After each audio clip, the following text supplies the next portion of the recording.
Good evening, everyone. This regular meeting of the Lancaster City Council is called to order on Monday, December the 12th at 7 p.m. Our invocation will be done by Pastor John Richardson of Zion Chapel Primitive Baptist Church, better known as the Z Church, here in the Lancaster area. And then afterwards, we will have our Deputy Mayor Pro Tem, Mitchell Cheatham, will lead us in the Pledge of Allegiance. I would ask everybody to stand at this time. May we pray. Eternal God, all things are of thee and by thee. You're the creator of all mankind and the Father of our Lord and Savior. We thank you for your loving kindness and your mercy that you've shown us. Your holiness justifies our death by the way of the cross through our Savior, the Jesus the Christ. God, we thank you again for your expression of grace and mercy over this city. We pray now for the leadership of this city, these who have given themselves to public service, that they might better our community. We pray, Father, for the city manager, and we pray for the mayor and all the councilmen. As we deliberate what's best for this city, we pray that you give them wisdom. And then, God, we ask that you would bless the citizens of this city, every department. Bless those men and women who risk their lives to make sure that we're safe. Bless those, Father, who educate our children and provide for them the right image. We ask, God, that you bless even so the things that we put our hands to do to prosper this city. And then we thank you that you are a God of provision and a God of protection. We shall look to thee for all things. And we thank you again for your kindness and your expression, that while cities are experiencing tremendous death, God, you have kept us safe, and we pray now that you continue your hand of protection upon us. As we deliberate in these halls, give your servants the wisdom to make decisions that would better us all. And we'll be grateful for all the grace and the mercy and kindness and provisions and protection you've given to us. We request these things in the name of the Most High, the excellence, the majesty and glory. In his name, our Lord, Yeshua, the Christ, we pray. Amen. Amen. Would you turn and face the flag on the count of three? Repeat our pledge of allegiance. 1, 2, 3. I pledge allegiance to the flag of the United States of America and to the republic for which it stands, one nation, under God, indivisible, with liberty and justice for all.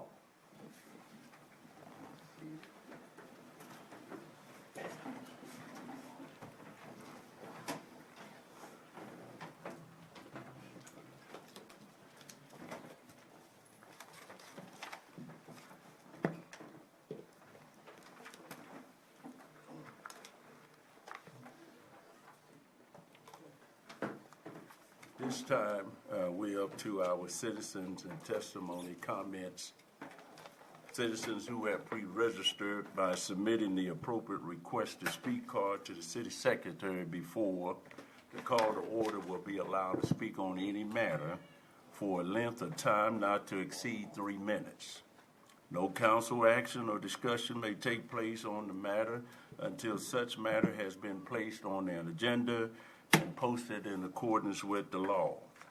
Anyone desiring to speak on the item scheduled for a public hearing is requested to hold their comments until the public hearing on that item. And we have a special presentation tonight. I believe Keith Barrett, is that right? All right. Please state your name and address for the record. Keith Barrett. I'm from Cattle Mills, 3169 County Road, Cattle Mills, Texas, down here to visit y'all. Okay. All right. Yeah, real quick. Mayor, council members, we have the Commemorative Air Force here with us tonight, and they want to recognize some of our staff members, or some of our departments actually, and present them with a little bit of, with an award for the Warbirds and Wheels event that we had in the summer. Okay. Just a little background. Go ahead, Mayor. And I'd like to say hello to the mayor and council members. We're very happy to come down here and visit with y'all.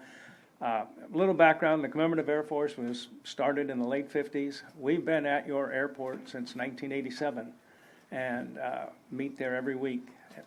For the last 14 years, we have been doing a air show and now a car show, and the city support has been outstanding. We really appreciate everything you all have done to help us. I'm the current wing leader, and Chris on Saturday was voted in as the new wing leader, so he'll be carrying on in the future. But we'd like to present these as a token of our gratitude. First, Mr. Mayor, we have this one for the city of Lancaster.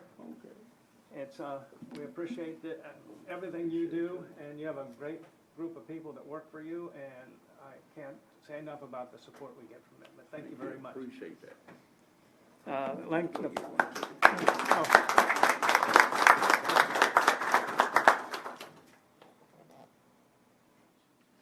Thank you. Next, we have the fire department. We have, is the chief here? Oh, there you are, chief. Hiding behind me. Good to see you, sir. I love that hook and ladder you had out there. Too bad I had to make a run during the show, but we appreciate everything the fire department did.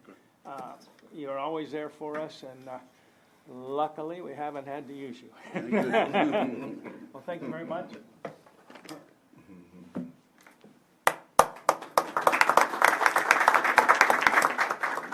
Thank you very much. The EMS, emergency management. Oh, it's going to you too again. Yeah, it's for the EMS. I didn't know. Same thing. EMS. We did have. It was a hot day that day. It was extremely hot. We had a number of people that went into like heat stroke. We had one pregnant lady. If you remember that, she gave us a scare. But everything worked out. You did a great job. Thank you very much for your support. Police department.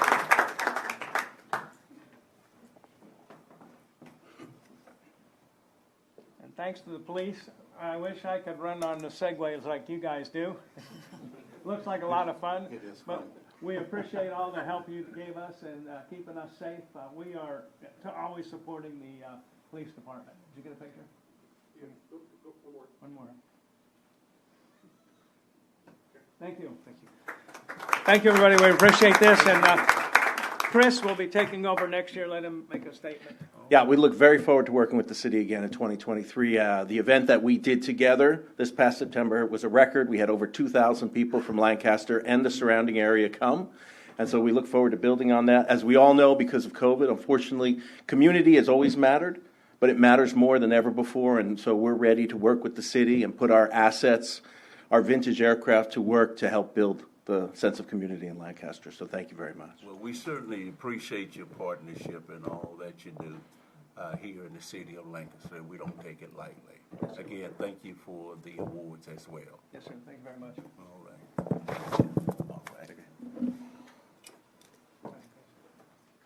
All right. We have Elder Cornelius Lewis. Please come and state your name and address, please, for the record's sake. Cornelius Lewis. I stay at 1315 Niches. I'm here to represent World Harvest Ministries. Just pretty much, it's at 323 Park Place, Lancaster, Texas. And basically trying to give a overview of everything that we have going on, community programs right now. Yeah, that's fine. And as well, we personalized a book for each city council member, but we got to get the city secretary book. And this book, it got everything that he's going to explain in a short length of time. Lighthouse Chapel Resource and Development Center endeavors to serve its immediate community and throughout DFW Metroplex as well as Global Vision, serving to better serve our immediate communities, neighboring communities. We have made drastic measures and changes because of the pandemic in many ways.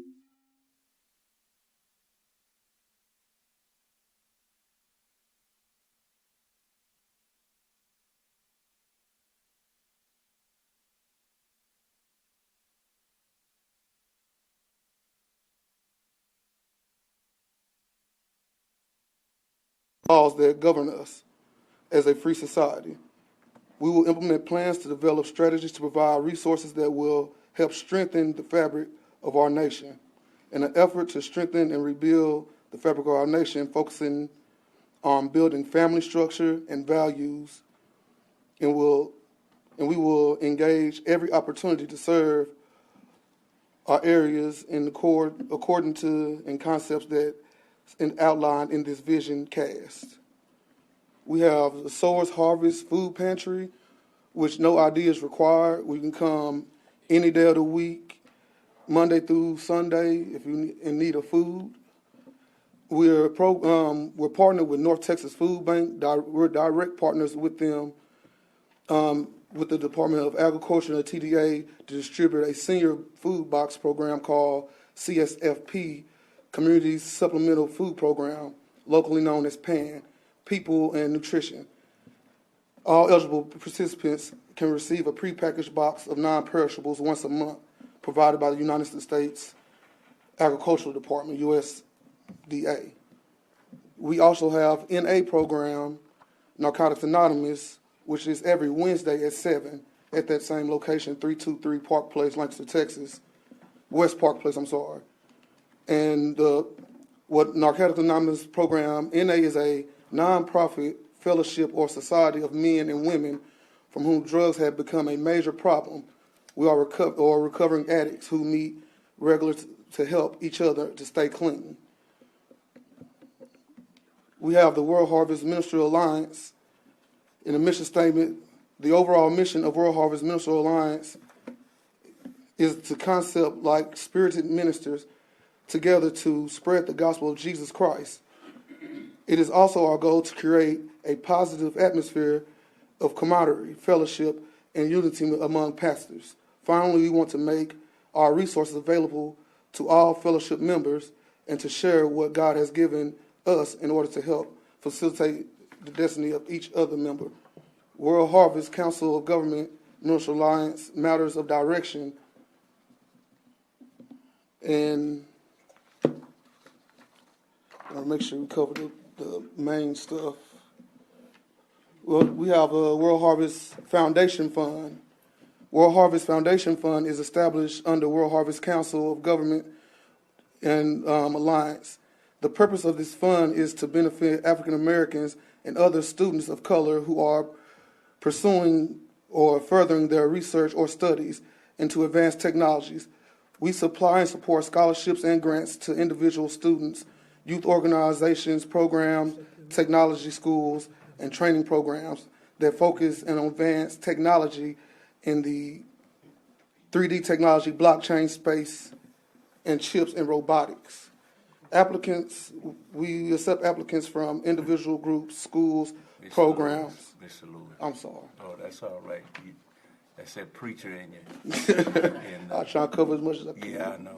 And we got the booklet Yes, and sir. all that, and we want to say that we appreciate what your ministry is doing in the community to reach out and help those that are in need. So we don't take that lightly. Yes, sir. And but we appreciate both of you, and tell your dad we said hello. Yes, sir. Okay. Thank you. LaFleur? Oh, that. Come state your name and your address for the record, please. Yeah, good evening, everyone. I'm Tasha LaFleur, 645 Francis Street, 75146. Pastor Mayor, council members. I know I only have 3 minutes. I want to just take a moment and say, just acknowledge Ray Silva. Just in public, he's been absolutely wonderful working with us. That one right there, that guy right there. He has just been honest and open and keeping me in the loop. And because of him, since the last meeting, we now have 2 slow children at play signs on our street. And my kids are in the hallway. Y'all, I'm sure everyone can hear them. But Ray, thank you so much. And I just want to let everyone know if I can get a 4-way stop sign on my corner, I'm going to come back and give you a plaque in front of everybody. All right? The 3 concerns that I want to bring forth this evening is just the homeless population. I just want to know what are the plans? What does the city do for the homeless population in the wintertime? Just putting that out there. If we can put it, or if we can just be made aware of what the plans are. Code compliance. My passion are the abandoned buildings in our city. And I'm asking, Pastor Mayor, if you and the council members can actually create a new ordinance stating that Lancaster will no longer allow abandoned buildings in our city for X amount of time, meaning if you have a building, it's abandoned, and it's been abandoned for years, I think something should be done. The last concern, speaking about code compliance, actually 2 more things. If code compliance can be responsible for actually making note of the abandoned buildings that we have, and if y'all can put that in the newsletter and let the residents know how many buildings we have that are abandoned in our city. And there is a property on Main Street, just down the street. I think the address is 501. I'm not sure, can't remember. But it's been burnt down for several years. And I just want to know, can y'all let us know what's happening with that building? Can you talk to her afterwards? And those this are, young man right yeah. here will tell you exactly where that's at. Okay, great. And those are the concerns that I want to bring forth this evening. Thank you. Thank you. All right, we have a, Carrie, you up next.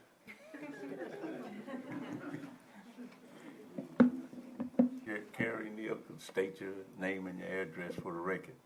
Carrie Neal, 211 North Henry Street, Lancaster, Texas, 75146.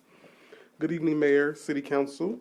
I stand before you this evening to ask you to join us for the annual It's Time Texas Community Challenge. This year, the challenge will begin on January 9th, 2023, and it will go through March 5th, 2023. This is a free 8-week competition that challenges Texas to lead healthier lives and build healthier communities. This challenge is intended to bring people, communities, and organizations together and to take action that supports health for all now and for generations to come. So there's 5 simple steps to take in order for you to participate this year. Step 1, you can go to the registration page at ittcommunitychallenge.com. Step 2, you fill out the form online and make sure you select the City of Lancaster. Step 3, you check your email and read the many ways that you can obtain points. And then step 4, you download the app before the competition start date on January 9th, and you receive 500 bonus points. Step 5, you prepare for the January 9th start date. And on January 9th, you start entering your healthy activities so that the City of Lancaster can bring home the big win. Again, the challenge begins January 9th, 2023, and will conclude March 5th, 2023. So download the app and prepare to contend. Stay tuned to our social media sites and website for updates regarding the challenge. I'll note also that the City of Lancaster receives bragging rights, but when we do win, because I'm going to go ahead and put it out there, when we do win this year, the school district receives monetary funds so that they can utilize it for healthy activities for the children. And so, again, want to invite you all to participate. That's January 9th through March 5th, and I hope that you all will do so. That's all I have. All right, we appreciate that. Next up is Dora Lee. She's coming. State your name and your address for the record, please. Yes, sir. Good evening, Mayor and City Council. My name is Dory Lee, Director of Human Resources for the City of Lancaster. My address is 211 North Henry Street, 75146. City Council included employee recognition as a strategic goal for fiscal year 2019-2020. An electronic form called the Employee Brag Button was created for the city website as a convenient external means for the public to recognize city staff as a whole, a specific department, or an individual employee. Paul Cooper, Chief Utility Relocation Manager of Dallas County Public Works, submitted an employee brag for engineering employee Paul Hardy. Congratulations on winning our Inland Port Award this year, and we thank you for all of your dedicated years of service. Paul was instrumental in the oversight of the inland port projects, including Pleasant Run Road, Wintergreen Road, Houston School Road, and Sunrise Road, as well as other projects in District 3. Paul has more than 35 years of meritorious service with the City of Lancaster. Paul has enhanced the city's working relationship with Dallas County and demonstrates Dallas County Public Works partnering principles of trust, commitment, and shared vision. We look forward to many more years of working with Mr. Hardy and the City of Lancaster. And so we want to thank our engineering employee, Paul Hardy, for the service to the City of Lancaster. Is he here? No, and I personally let him know we'd be doing this tonight, and he is graciously thanking you for the recognition, but no, he's... As always, you tell him we said congratulations, and Yes. There's employees like that help the shining star to shine brighter. Yes, sir. Just in case y'all didn't know, Lancaster is the shining star of Texas.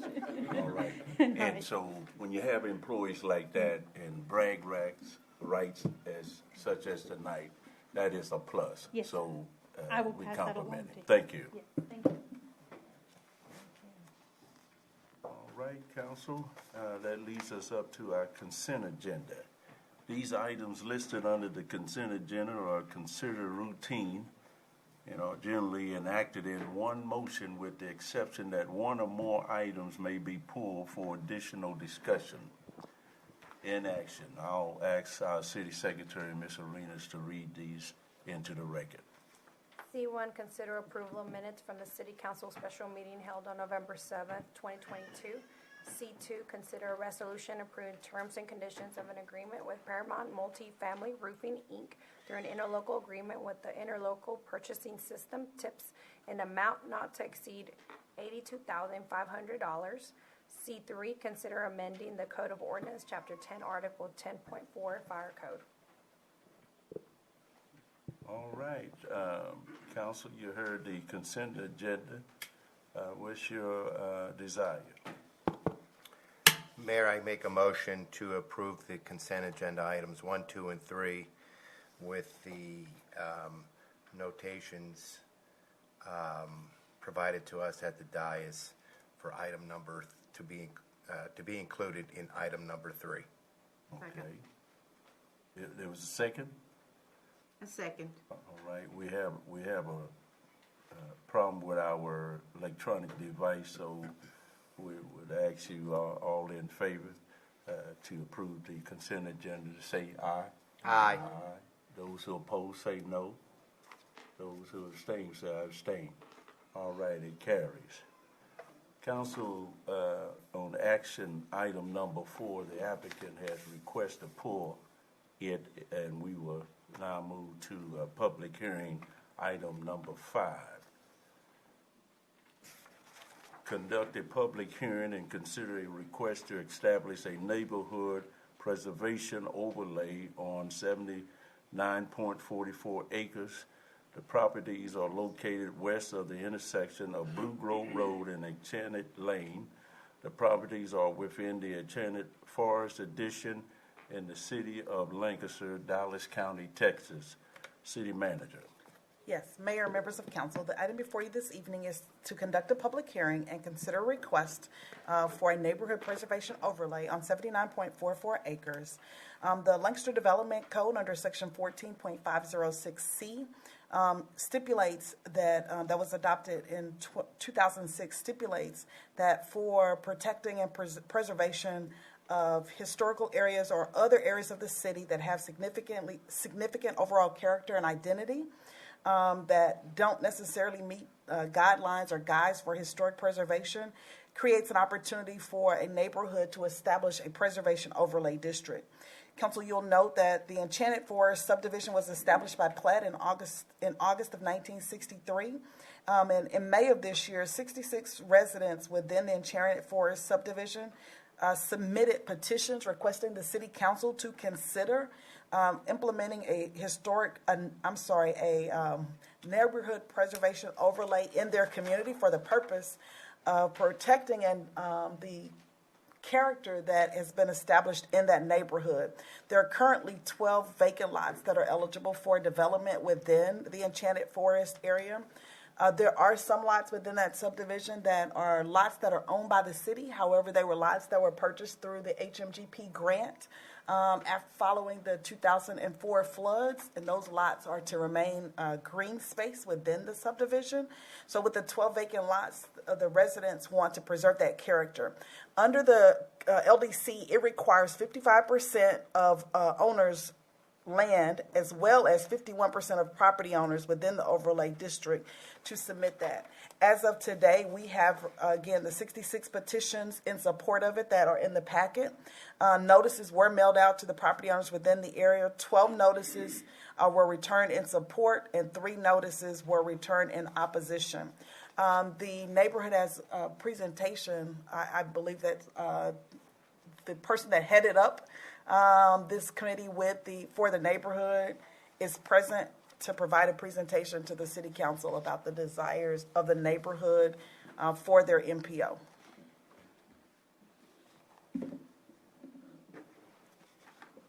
Mr. Mayor, it's always a pleasure to see you, council, Opal. My name is Daniel Holden. I live at 1201 Shady Lane in Lancaster. I'm a long-term resident of Lancaster. My neighbors and I got together a couple of years ago to start working on this presentation and this overlay. Let's see if I can figure this out. So we have a quick presentation to give you kind of the history of our neighborhood. I'm kind of like, I love stats. You know, it speaks volumes and it educates people on what we're talking about and why we're doing what we're doing. So the residential development began in 1963 in Enchanted Forest. The homes are custom built, so they were built singularly. As time went by for either individuals, they built them for themselves, or they purchased a house that was built out there. It's rural living in the city, which is a very popular thing for our neighborhood. All the houses are classified as single 5, and approximately 1983 is when the neighborhood was annexed into the city of Lancaster. And one major event that affected our neighborhood was the 500-year flood that happened in 2004. Excuse me. Let's see if I can get this. So to give you a better understanding of our neighborhood, so there are 117 lots in the Enchanted Forest. There are 88 houses. 82 are residential owned, 6 are non-residential owned.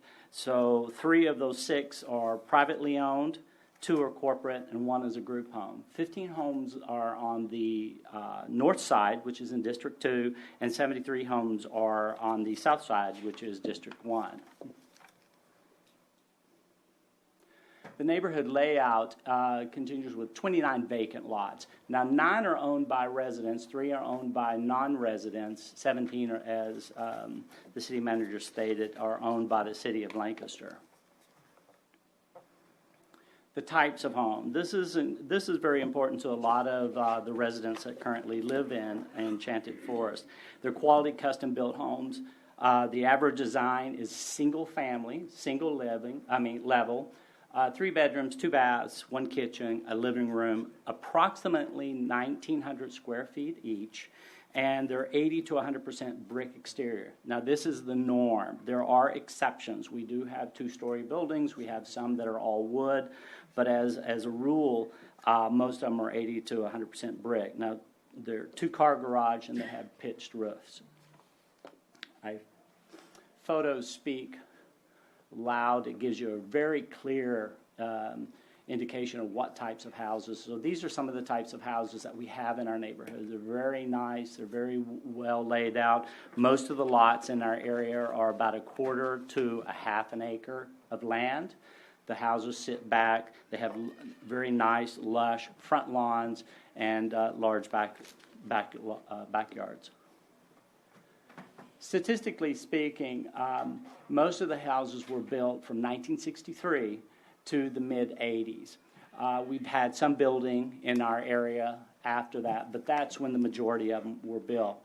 The numbers indicate, like, if you look at in the 1960s, there are 27 homes plus an additional 8. Those additional 8 were the ones that were destroyed by the flood that happened, so they're part of the city lots. Years lived in our neighborhood. As you can see, the majority of people that have lived in our neighborhood are 10 years or less, and then it just goes from there. Most of the people that were living there in the back in the 60s and 70s and 80s have left. But one of the main reasons that people move here in this neighborhood is the rural living. We've got the 10 Mile Creek there. We have wild animals. We have big lots. We have tons of trees. It's very, very quiet. It's a beautiful area. If you've never been in this part of the city, it's worth driving through. The overlay support for this is very important to understand. 66% of the property owners say yes. 4% or 4 had actually said no. There were 4% that were not interested, 20 no response, 6 of our neighbors were deceased, and so the homes are either in probate or family members are currently living in them. A summary, it's a well-established neighborhood. The residents' reason for moving into this neighborhood is the unique character of the homes. The rural living, it's quiet, the abundance of trees, the abundance of nature. And again, 66% of the owners of this neighborhood do want to preserve the character of our neighborhood, so we don't have any buildings that come up into our neighborhood that are not in support of the reason why we all moved there. And I guess that's it. So I'm open up for questions if you have any. All right, Council, do you have any questions? Can you state your name and address again? Sure. Because she didn't. It's Daniel Holden, 1201 Shady Lane in Lancaster. All right. Question. I just want to applaud you, first of all, for doing this. I think it's a great thing for the community. I think it's a great thing for the area. I own a property that right across the creek from y'all, so right there on Main and Blue Grove. So I very much encourage this. I think it's a good thing for the area. I only have a couple of questions. The first question is there anything in here that protects existing homes from being demolished to be rebuilt into newer homes or anything like that? I don't know if there's an ordinance on that level, but in our NPO, there's nothing that prevents any kind of remodeling, reconstruction, as long as it's done within the character of the neighborhood. Your house meets your new guidelines. Correct. Because as I see, some of your houses built in the 1960s, that's not exactly, especially for somebody like me, that's not a home I want to own, but the area is a place I would like to be. So I think it's important to leave that open for somebody to demolish an existing home or purchase several homes, make one lot, and then build their own houses. You kind of see in certain areas in Dallas.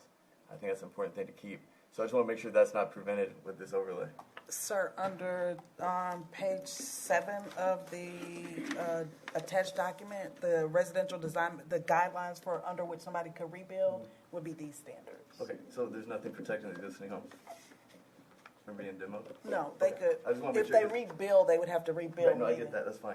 I just want to make sure that it's not like a preservation of existing homes. Like I said, a 60-year-old home is something that, it's inefficient, energy inefficient, different windows, and just low ceilings, a lot of things that you don't have in current homes today.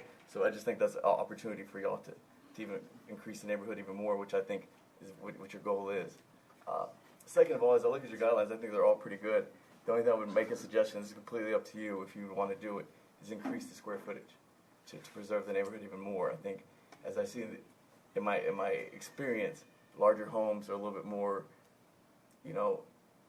aid in a community. So I would, if I were you, I'd encourage it to go to like 2,250 square feet at least. I think 1,750 is probably too small for what y'all are trying to do, but I'm gonna leave that on you. That's just a suggestion, something I think it would fit this vision more, and I think the vision that y'all are trying to reach. So, other than that, excellent job.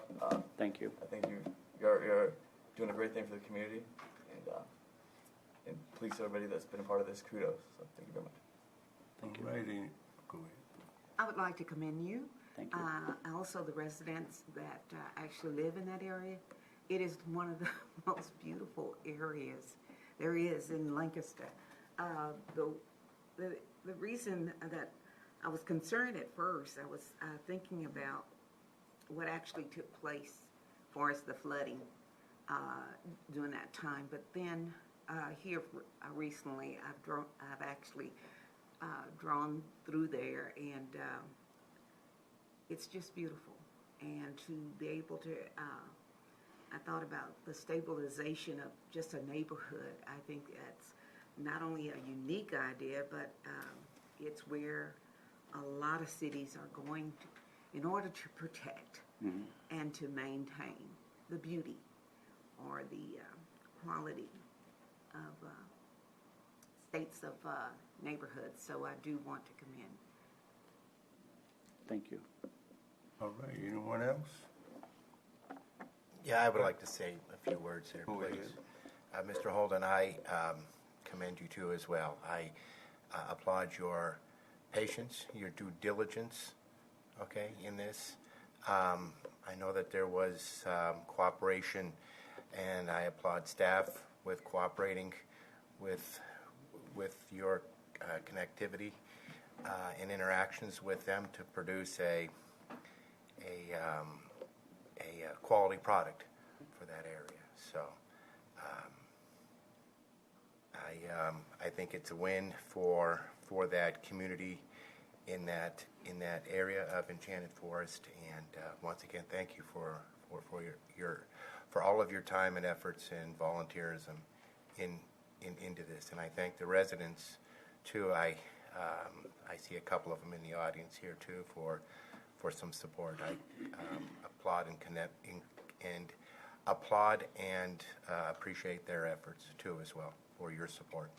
Thank you. And I'd like to also chime in because I too commend you, Mr. Holden, because the tenacity that you have shown, because when this project started and we talked about it in the beginning, because this is something that's in our ordinance that nobody had ever done, but it was there as a tool for citizens to be able to protect and the character of their neighborhood. So fortunately, we had that tool and the tenacity that you had to stay with it, and the research that you did, and also the many conversations that I know that you had, and how many miles you probably walked in order to knock on these doors and talk to each one personally, to be able to bring the cohesiveness.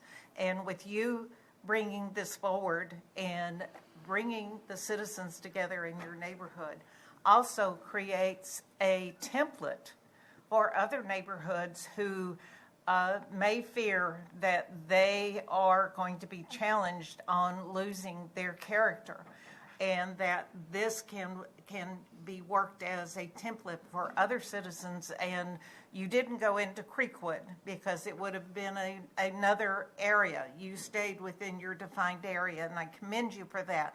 But the citizens that live in Creekwood could adopt this because of the fact that that area is so much like the existing area that you are in. So yes, I commend you for doing this and bringing it forward. And I know it's been a long road to hoe, but thank you for doing it. And I know the citizens within your area will appreciate it in the long run, because of the fact that it's going to help protect their way of life and their quality of life and the values of the homes, the economic value. Because you have just set a bar that when people move in to there, if this is approved tonight, that there's an expectation of the quality of homes that will be in there. So thank you. Thank you. All right. Thank you. Thank you. Mm-hmm. At this time, we will open the public hearing portion of this meeting. And we don't have any request cards, so I will entertain a motion to close the public hearing. I move to close the public hearing. Second. All right, there's been a motion and a second to close the public hearing. All in favor say aye. Aye. Aye. Those who oppose say no. Those who abstain say abstain. All right, it carries. Council, what is your pleasure? Mayor, I would like to make a motion to approve item 5Z 22-13 to establish a neighborhood preservation overlay on 79.44 acres. Second. All right, there's been a motion and a second to approve item number 5. We're going to take roll call. City Secretary. Councilmember Stringberg? Aye. Councilmember Jagoski? Aye. Councilmember Mejia? Aye. Mayor? Aye. Councilmember Wheaton? Aye. Deputy Mayor Pro Tem Cheatham? Aye. Mayor Pro Tem Gun Davis? Aye. All right, it carries. That moves us to item number 6. M22-29, conduct a public hearing, consider several exception requests on the property address as 3200 West Pleasant Run Road for mixed-use development. The property is known as Lot 1, Block 1, out of the Gateway Plaza East Edition, City of Lancaster, Dallas County, Texas. City Manager. Mayor, members of council, the property addressed as 3200 West Pleasant Run Road is approximately 4.44 acres in size. The applicant is requesting exceptions to the Lancaster Development Code. This property is located within the commercial office area of the Medical District Quarter. The exception requests include exceptions for building setbacks, lot coverage, our height of the building, minimum height of the building corner treatment, building articulation, roof articulation, the primary cladding materials, material transitions, surface parking, parking on the end caps. In the residential uses portion of Phase 2 of this development, the applicant is requesting exceptions to our use limitations, the building setbacks, the lot coverage, building height, and roof articulation, as well as the cladding and parking on the end caps, as well as the landscaping. The applicant is also proposing a minimum square footage of 450 square feet of living area space, which does not meet the medical district overlay guidelines. The applicant is also requesting some additional parking setbacks related to the development as well. The notice for this public hearing did appear in the city's newspaper of record, Focus Daily News. Staff is recommending denial of the request related to the 15 exceptions that were requested. The applicant has presented some elevations. There was an additional elevation that was provided, and the applicant is also here and I believe is going to make a presentation regarding this case. All right. We're going to do it, the presentation now or when we open the public hearing?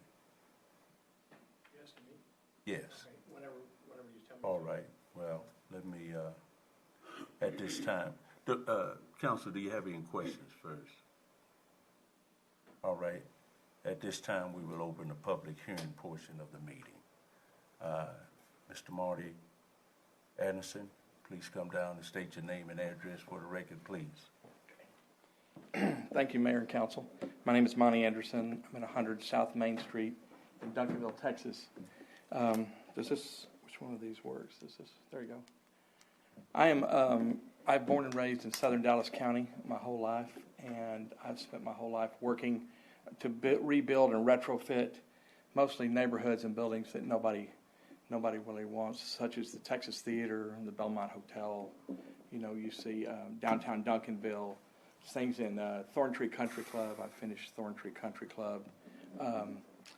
The stuff in the Bishop Arts, you notice the Gloria's restaurant there, and lots of little developments all over the place. We've also been award winners just about in every category. We've won 5 Clyde Awards, which is the North Texas Council of Governments, their top award. So not only do I do this work here locally and retrofit these properties, but I travel the country teaching developers and cities how to do this in their own neighborhoods, such as South Bend, Indiana, Atlanta, Buffalo, Kansas City, Tucson, places like that. So what I wanted to talk to you about is a lot of the exceptions that we're asking for. It comes down to really like two things, because most of the exceptions are going to be laid out in the site plan, and are going to kind of be obvious of where something ought to be built on the site. But one of the two things that we got from staff that were against was the size of the units, and there's a reason for the size of the units. This is not a multifamily development here. This is a mixed-use development that's got work-live, and it was a way that we wanted to revitalize this office building. So we're going to talk more about that. But before I get to that, I wanted to show you some things just quickly where we've revitalized things with these small projects. And one of them is Main Street in Duncanville at Main Station. This project here has it's 100% full. You know, it's got 14 units. I live here. I live in one of these units. It's got bars and restaurants and other kinds of retail uses. And as you'll notice there, like number 213, 217, 221, they're all below 400 square feet. And then they're mixed in with other larger units. I live in 201. I live in about 800 square feet. So I live around this. I'm not just doing something that I'd put somewhere that I wouldn't live in myself. They're all very quality units. This allows somebody that doesn't make as much money as I do, or like the city manager in Duncanville also lives here, to live in a place that's quality. It just doesn't have as many square feet. Now, I know this is not for every place that you would downsize, and I'm not against larger properties, larger houses on the right place, but in a place like this, what it'll do is encourage people to come to Lancaster that may not have come here because of cost in a larger unit. Now, this is a little Main Street building that was done. We're missing. Here's what it looks like today. This is like a 30-foot lot by 90 foot. It's 2,700 square foot building. And you notice it's got 2 retail storefronts, and then in the back it's got 2 loft apartments. Does this have a pointer? So you can see the apartment 1 and apartment 2, they're 450 square feet. And you can see how simple they are. They're very simple. And the people that live here, one person lives there is 21 years old. The other person lives there is 61 years old. So it allows people to live in a quality space where they can't afford a bigger space, and they live right in the middle of downtown. Now, this is what Duncanville Main Street looked like when we first got started many years ago. And some of you may remember this. And this is what it looks like today.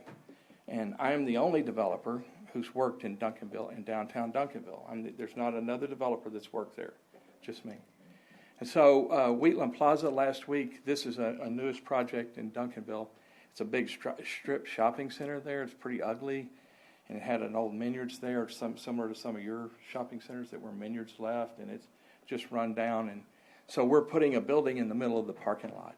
See, if you go back, see over there where the Chase Bank ATM is, in that area, we're putting a big 2-story, 3-story apartment building in that parking lot. And there's the ghost building as it's done. And there's what the floor plans look like. Many of those, there's no minimum in Duncanville for me on this project. There's no minimum size.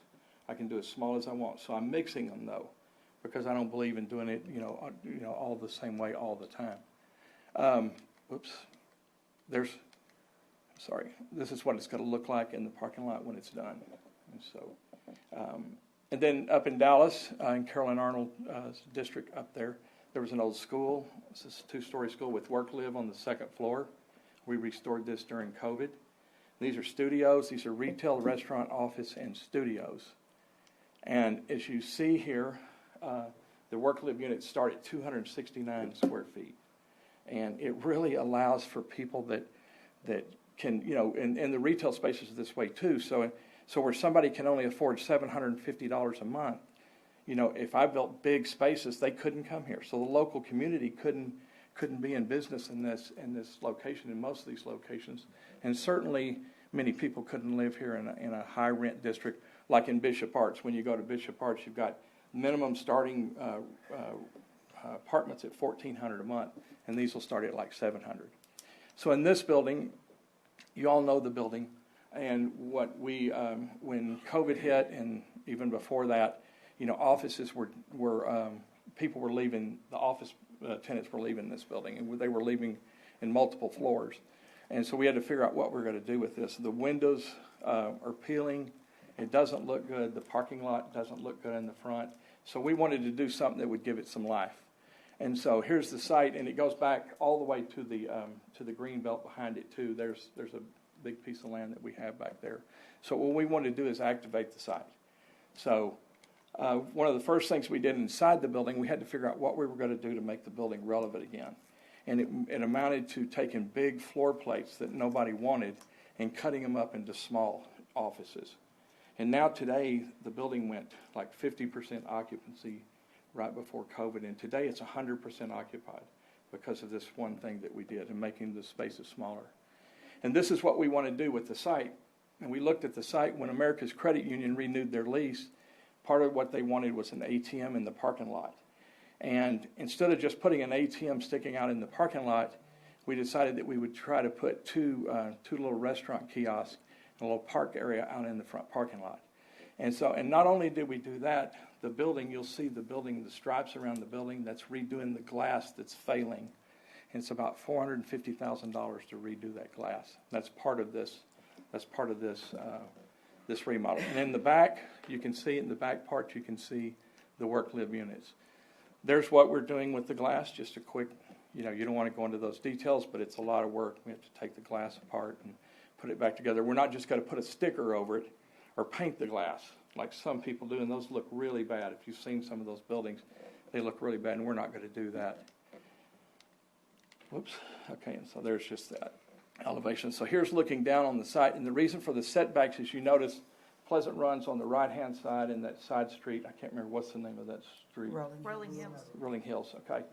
So the natural place for the development to be, and the zoning required you to pull that up against the road. Well, that didn't make sense in this context. In this context, it made sense to us, and for the looks of this and the quality of it, to put the buildings down the middle. And what we wanted here was we wanted some excitement. Instead of just office in the building alone, we wanted some restaurant on the front. In the back, we wanted to encourage artists, musicians, graphic designers, film producers, people like that to come and office there and live there.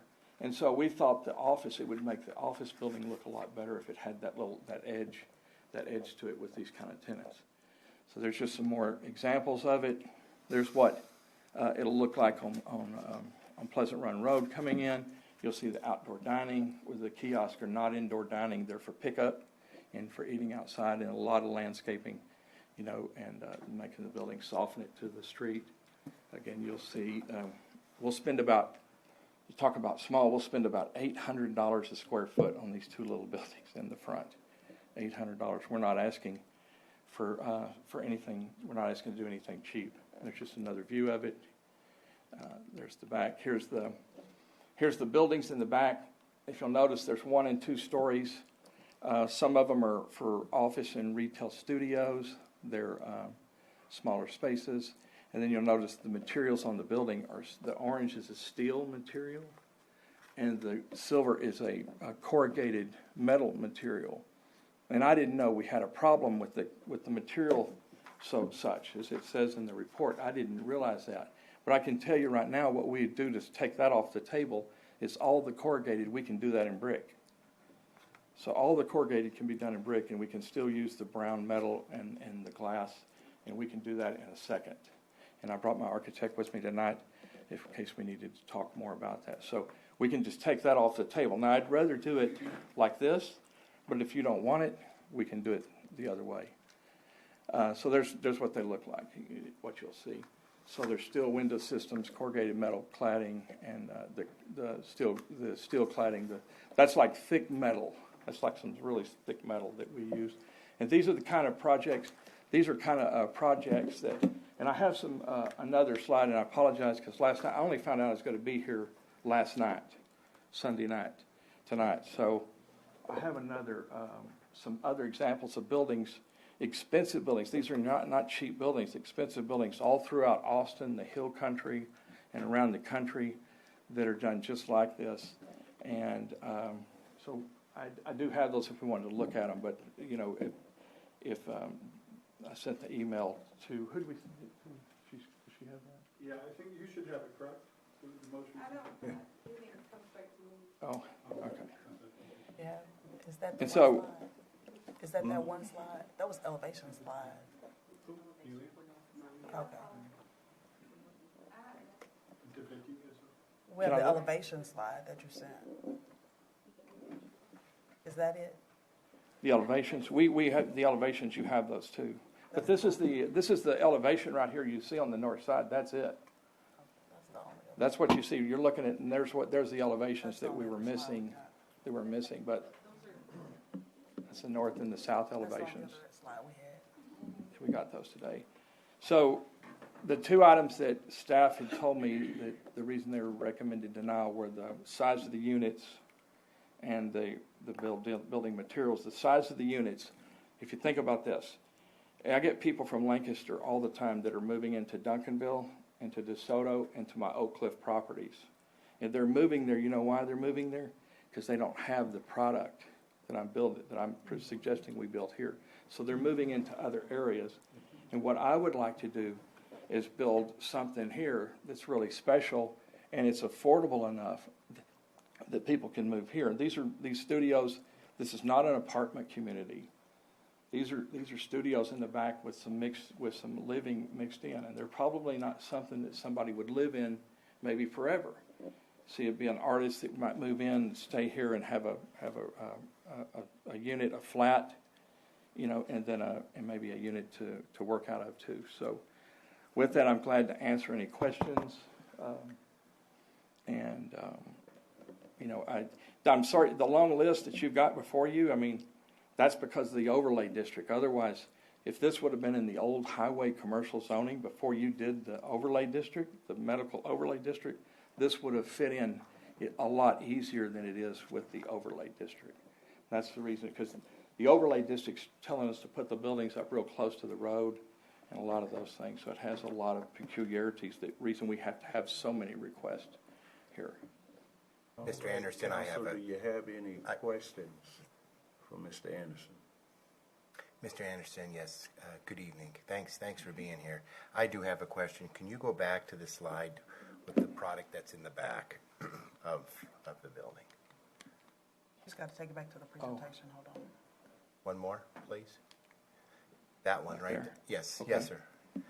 So that's going to be in the parking lot in the back of the building. Okay. What is that a combination of? What are we looking at there? Is that a combination of retail, workplaces, shopping places below, and then apartment-style living at the top, loft-style living? Does it show up over there? Yeah, okay. What?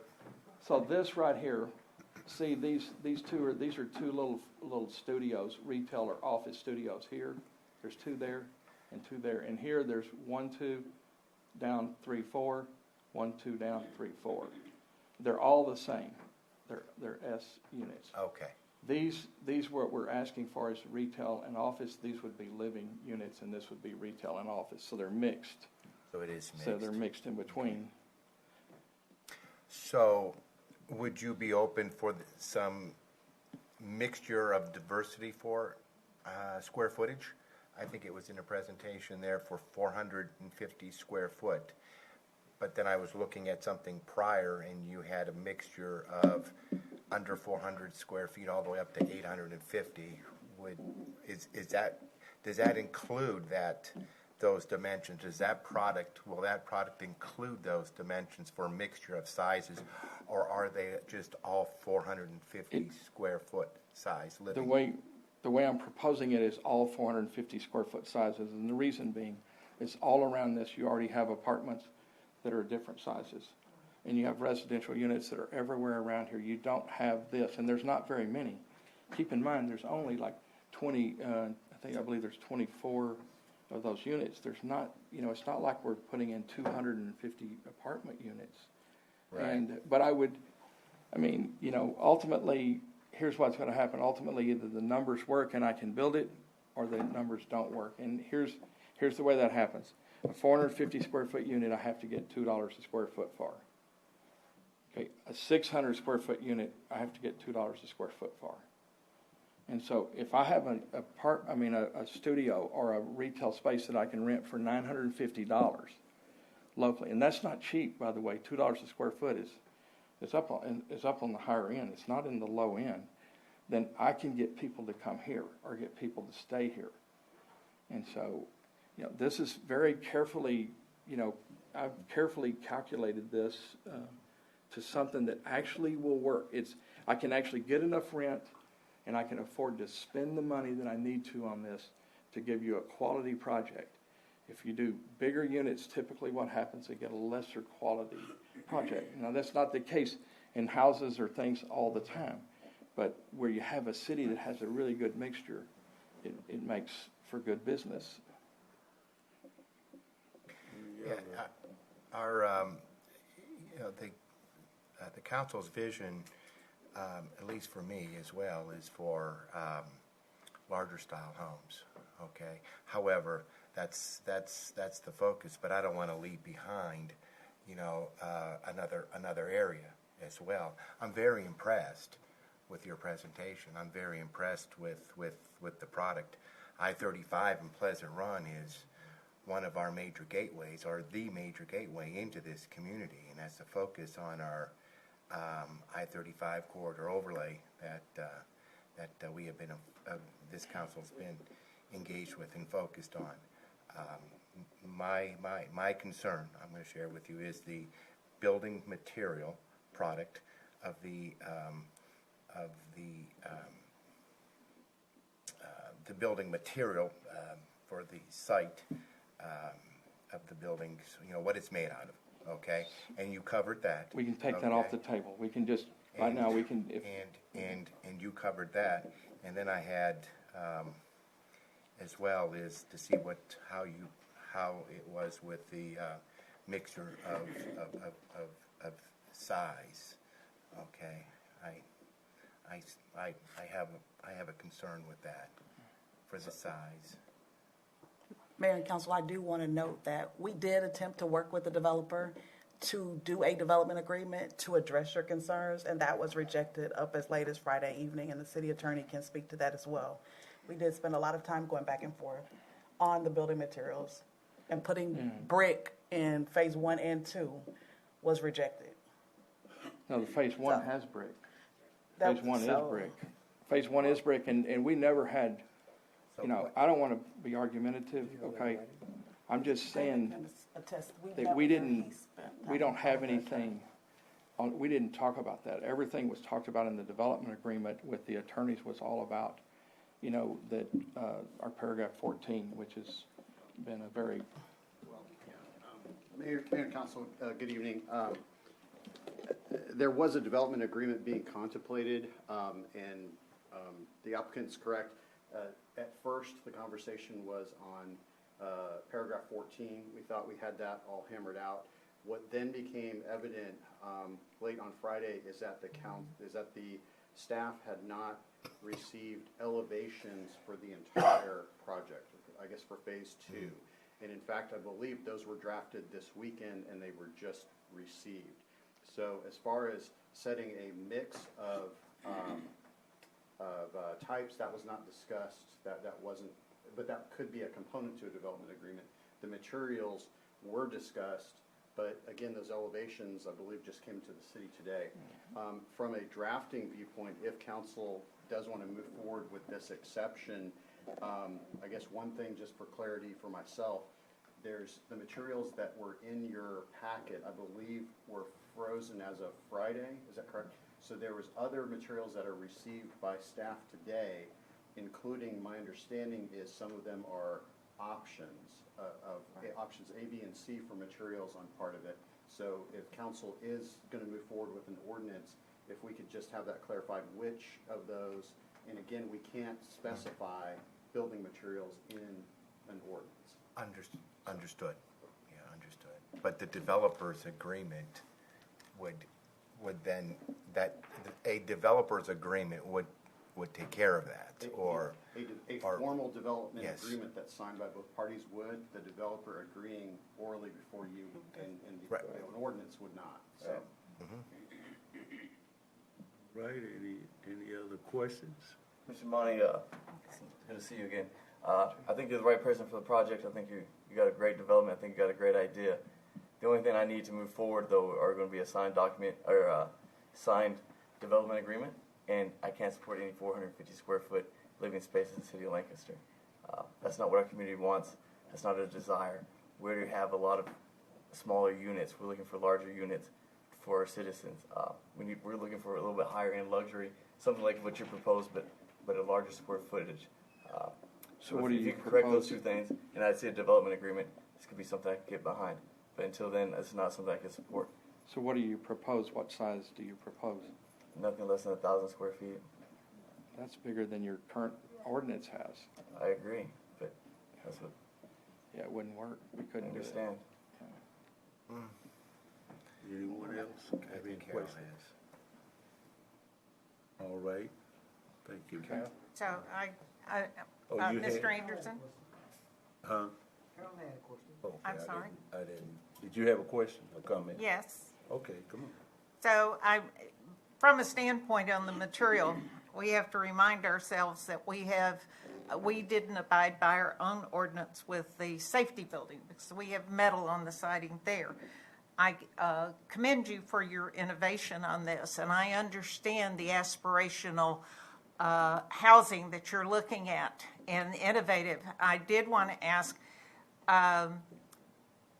with this square footage, if you had this square footage in Bishop Arts or in some of the other areas that you have that are hotter areas than our city right at this point, what would they bring a square foot? About $3 probably a square foot. So do you know what per square foot we have traditionally in like our rental apartments? And it's a dollar and something. You get $1 or under in Lancaster, generally speaking. But And so these would actually rent per square foot. And the fact that I know right over in the town square that there are 2 apartments at 500 square feet, and the people are very happy there. They don't want to be anyplace else because it's affordable. And this, just looking at this, because you have an ultra-modern, the bank building, even though it was built a number of years ago, it still has that modern look. And the fact that you have captured this same type of concept within this, going up maybe even 50 feet if you could to 500, because 600 is the efficiency. But I also understand how there's only, you said 24 units? That might change the unit some, but the 24 units. here's a couple of suggestions here. So I'm just thinking, first of all, we can just take any apartment living out and just have them all be studios and retail. Just take them all out. If you don't want them, take them out. So I can already do the smaller ones on offices and retail. Okay, so just take all the apartments out. Or if you want to give me 600, if you want to propose 600, I'll do that. So I'm willing to do the brick. You can take all the multifamily out and just be studios, office and retail studios, and just do away with them. So for me, okay, I understand that there was some material that was provided as late as today that we don't have. No, what happened? We had everything. We had everything provided except the end elevations. This stuff here has always been seen for over 6 months now. The only thing we didn't have is the elevations on this north end and the very south end, which you can't even tell. And I have those up there, but you can't. That's the only thing that we didn't have. And we didn't know. I'm telling you, I didn't know that was a big deal on the material. We were focusing on the agreement, but because I know now, I'm taking it off the table. We'll put brick on there. Yeah, brick and metal, and no multifamily, no apartments. I would like, if we were City to. attorney, you hear things being taken off the table and added and all that. Yeah. Should we table this or Right. him saying that he didn't know some things and we didn't get Just need some better clarity. I'm trying to think, as far as the materials, the only way to accomplish that is through a development agreement. So Right. if materials is a premium or is a concern, overriding concern for the council, that is the sole way to do that is a development agreement. It sounds like also there may be some change in sort of the mix or the uses. Yes. Again, what's before you today is exception requests. Right. So that kind of gets us in the area where we're in the gray area for what's noticed today. I believe we were pretty close on a development agreement. I mean, basically getting all that information in, having the full set of elevations, I think that could be done very quickly. Yeah. But if materials are a factor, that's the... If I was allowed to finish here, please. For me, I think aesthetically, I think the product as for what you have is fine. I'd like to even see maybe what the brick, if you could, outline something here for us or provide us a picture with a brick and maybe give us an option, okay, in a developer's agreement. I do like that concept. It does look modern. I think it's going to complement what you want to do to the building that's there, okay? So for the building materials, my request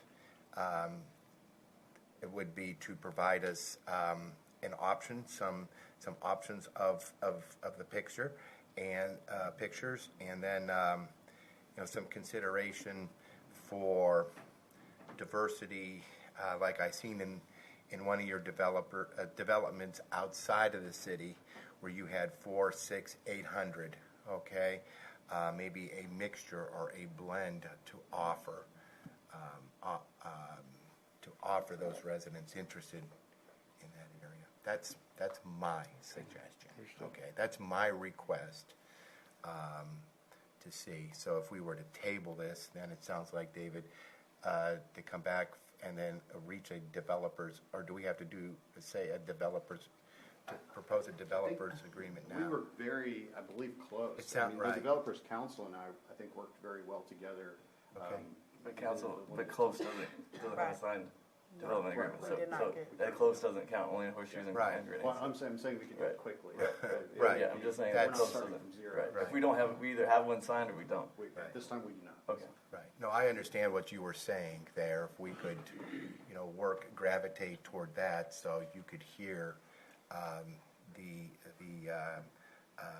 appetite of this council for your development. I think it's far better than what's there now. Okay, and that is a focal point for a gateway into our community. And we have some other land in that area that has been looked at and has been approved for some development. So I'm interested, okay, very interested. For me, I would just like to see some of the considerations, brought before us. Is there anything else? Are Is you there anything else finished? before I? I'm working with Hold Monty. on, May I ask hold a on, question? hold on. Yes, sir. Hold on. Are you finished?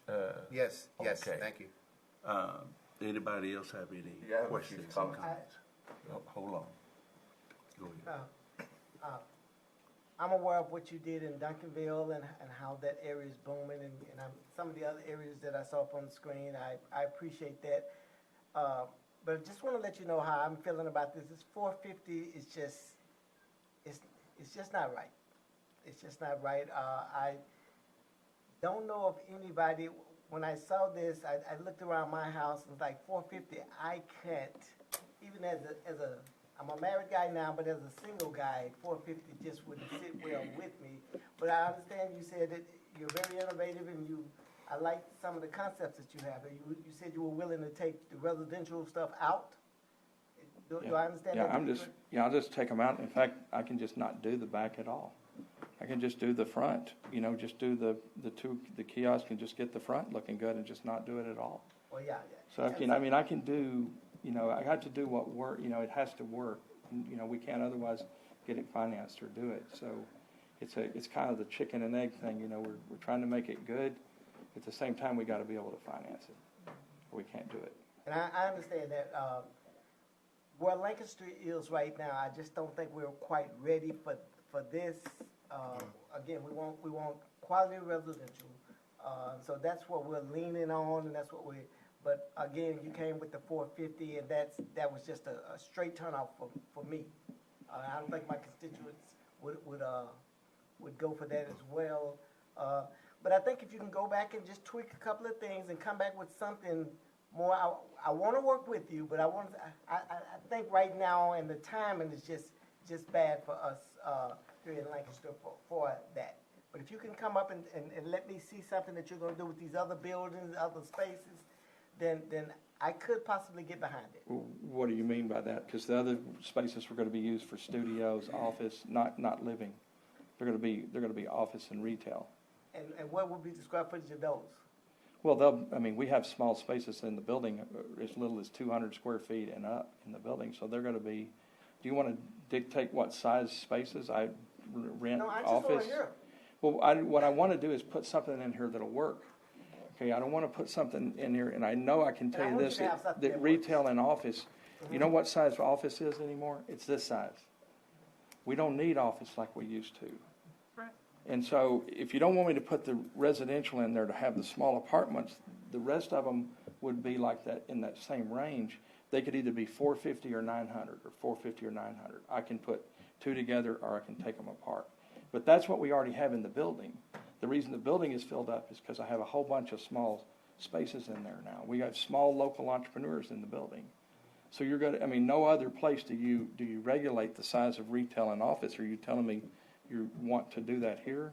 I just need to understand that before I leave. I just need a picture of what you're planning on doing there, and what you're planning on bringing when you move out the residential.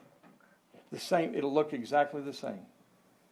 It'll look exactly the same as this. It will just be office and retail. It won't be, and when I say retail, it's got to be more like a film studio or a art studio or a graphic designer or a candlestick maker. It's not going to be we're not going to have a boutique back here, or it's got to be, generally speaking, the same thing you would see in any office or retail building. It'd be that kind of uses back there. Is that okay? It gives me something to look. So the buildings won't work in bigger spaces. I'm cutting up big retail spaces everywhere right now. I'm cutting them up because retail has gone away. We don't have the big needs for office or retail anymore. We just don't need them. It's just not workable. Right. No, I think the living space is complemented as well. Just some diversity. Councilmember Go ahead. Marco, did you? Sorry. One of the things, Carol, please don't say that this council passed that police station, because I've been here 12 years and that was way before my time.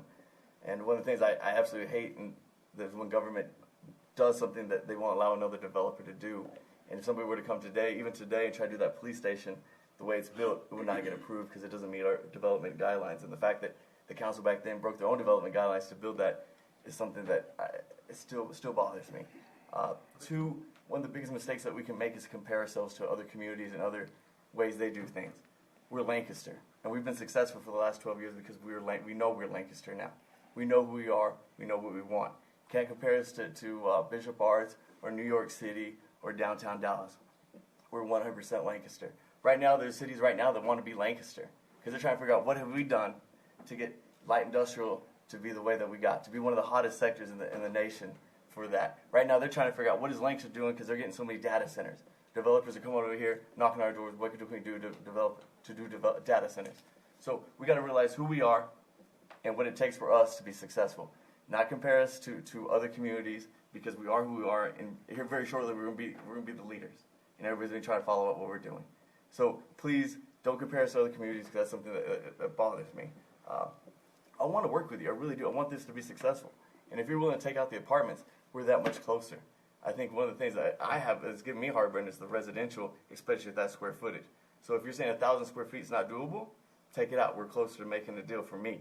I don't have an issue with the minimum size for commercial, as long as it's 100% commercial and not residential.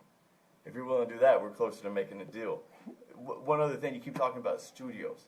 is the studio going to be strictly commercial, or do you expect for that to be residential? When I say studios, it's commercial. Okay, Yeah, so you it'd be want like this whole development strictly commercial, none. It'd be like an art studio. It'd be like a graphic designer. I Film studio. get it. Just when you say studio, it can go both ways. It can go residential, or it can go. I'll say residential when I say or apartment. When I mean say studios, I'm calling them studios because it sounds better than office space. Yeah. But they're offices. They're not. We're getting super. For me, we're getting super close to making a deal. You take out residential, you go all commercial. You sign me a development agreement. But the problem is we cannot make a deal tonight. I got to see things in writing. You're a businessman, you know that. Nothing. Well, this is the most right. conversation I've had since we got started. Right. So I wish we would have had this conversation 6 or 8 months ago. Well, so I we would already apologize for we would be through. But I never got to have this kind of conversation. Right. And because I'm trying to fit something in that you guys want. Believe me, it's not fun to come here. I don't enjoy this. I don't enjoy this process that I've gone through. It's been very painful. And this so I want to do what you want, or I'll go away and not bother you. So I can do. I want to do that. Either we work together, or I'll just go away. We 100% want to work So I'd like you to tell me what what you want. I like it when you tell me what I want. Then I can do that. I think we can't do that. Like, we have to have it in writing. I understand, but there has to be a conversation about. I understand what you want, and that's what we're doing. Yeah. That's what we're doing. We never had a workshop or a development. We had a couple of meetings, but mostly it's been piecemeal in email. It's not a good way to do development. Get good developments. Well, you getting. Oh, go ahead. I'm sorry. You getting feedback, all right, and what the city of Lancaster desire and what they don't desire. Now, do you own that bank building? I have partners in the bank building. Partner. Yes.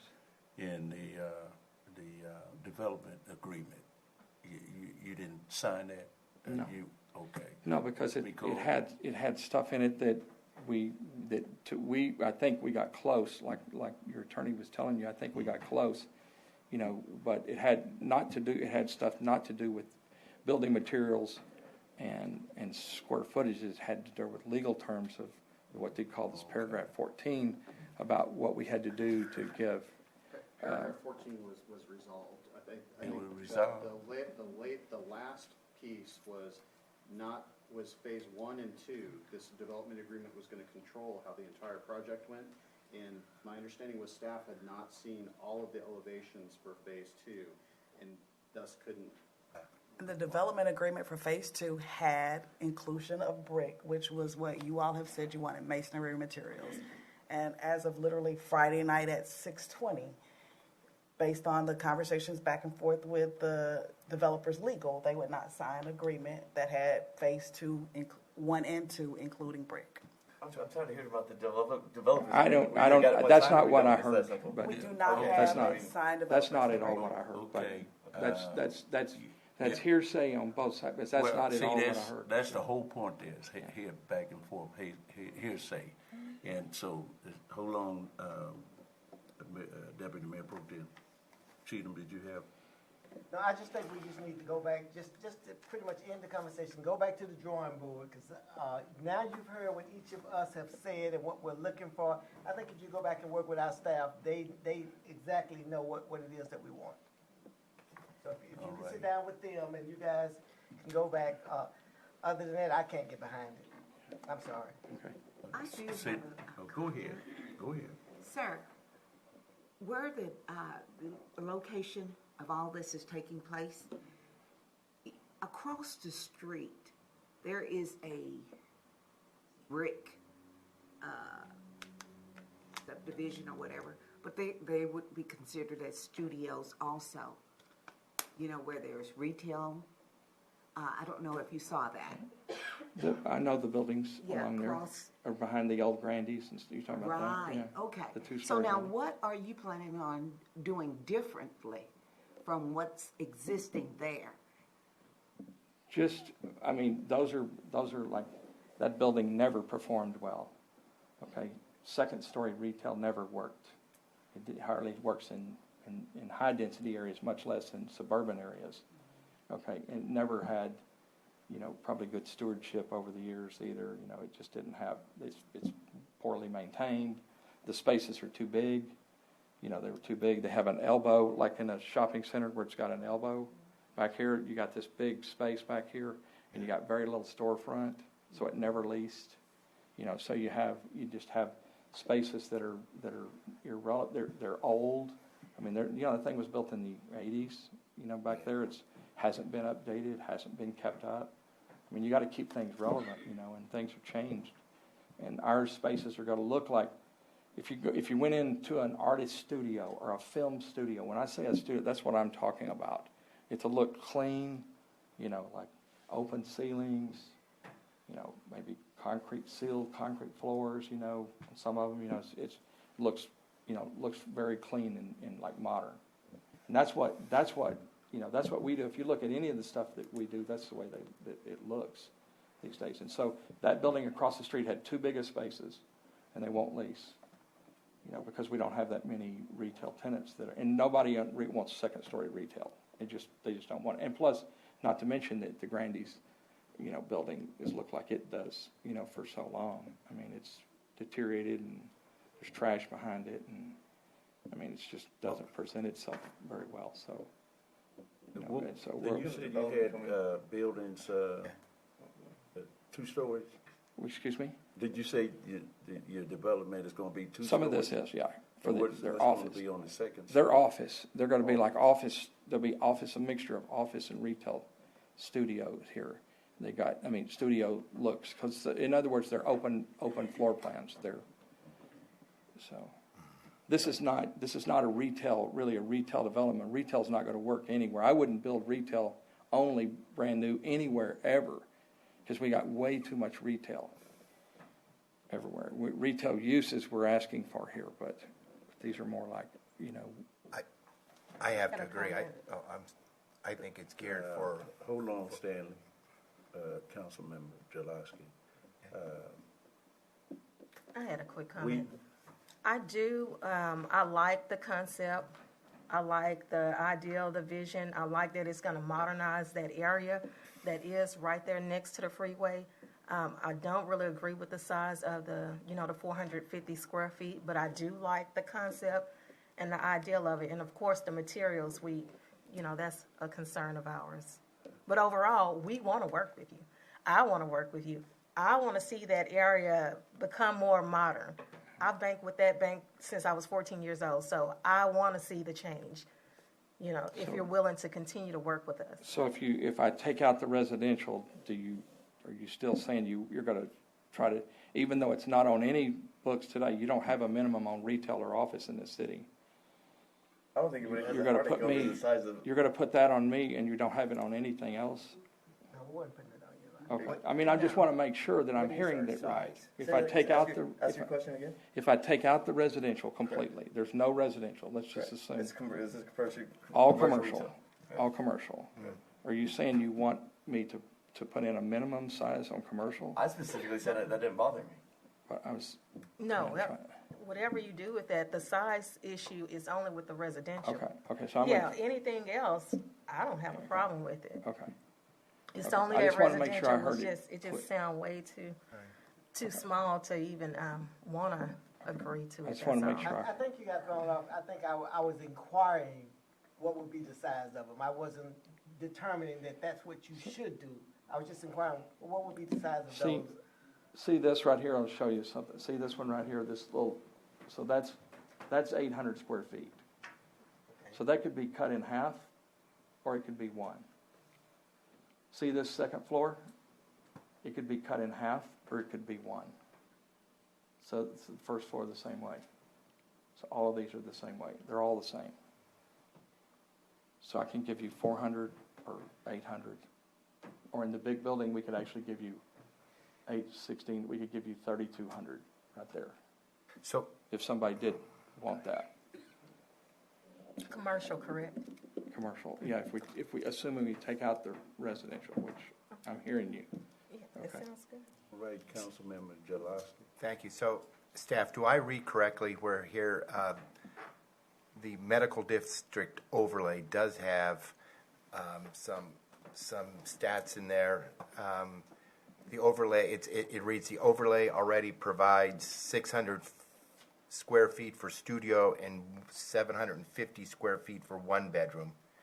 Am I That's residential. right? He's willing to take residential out. Talking about taking residential out, so that wouldn't be relevant. So, right, and I heard that, but my question is to go back to residential. Are you willing to abide to the, I guess, the minimum requirements for that area, 600 square feet? You know, maybe some 400, 600, 750, as I had seen in one of your presentations. Before, seen in your presentation in another area. So to provide if you some wanted, diversity. if I got a consensus tonight of what you would accept there, just a consensus, then I could go back and look at that and try to make that work. If I got a consensus here. For me, I prefer it to be all commercial. I think it's a better plan. It fits the needs of the city better, and I like to see all commercial. And as you're willing to take out residential. My only concern, if I may, is there is plenty of retail in that glass building to begin with. We're adding to it in the back, and we could perhaps be overpopulating that area with, and then in the future have vacancies that cannot be filled. I do like the mixture for that area next to the highway. All right, we do have development coming in across the street from an out-of-state developer that's going to, I believe, complement not only that area but complement what you're trying to do here. Okay, that's, as I had said before, that's so if you some flexibility to kind of gravitate toward our minimum standards. So, you know, you ask a good question about the center across the street, like what's different. Okay, I mean, there's a huge difference in looking at this and looking at that. People want cool stuff, period, end of story, bottom line. I don't care who you are, rich, poor, black, white, you want a cool place. Okay, when I built up on Beckley, up in South Beckley and South Oak Cliff, where nobody's built in 70 years, so they said, there's nobody, you got to come over here, and it's 100% full, because we built cool stuff at the right size for the market. And people will come where they won't go to that other building over there because the landlord can't do finish out. Okay, and the landlord, in the same way with the shopping center next door, and they're too big of spaces. The spaces are too big. They just don't want them. They just don't work. They're outdated. They're obsolete. Those shopping centers have to be retrofitted. We're seeing it all over the country. And I know you don't want to compare to other cities, but in my Tyler Station project up in Oak Cliff, it's got 70 different tenants in a 100,000 square foot building. So, and it's full. Even during COVID and stuff, it stayed full. DeSoto Marketplace over here is, when we divided the grocery store up, it's got 50 tenants. It's like it stays 95% occupied even during COVID.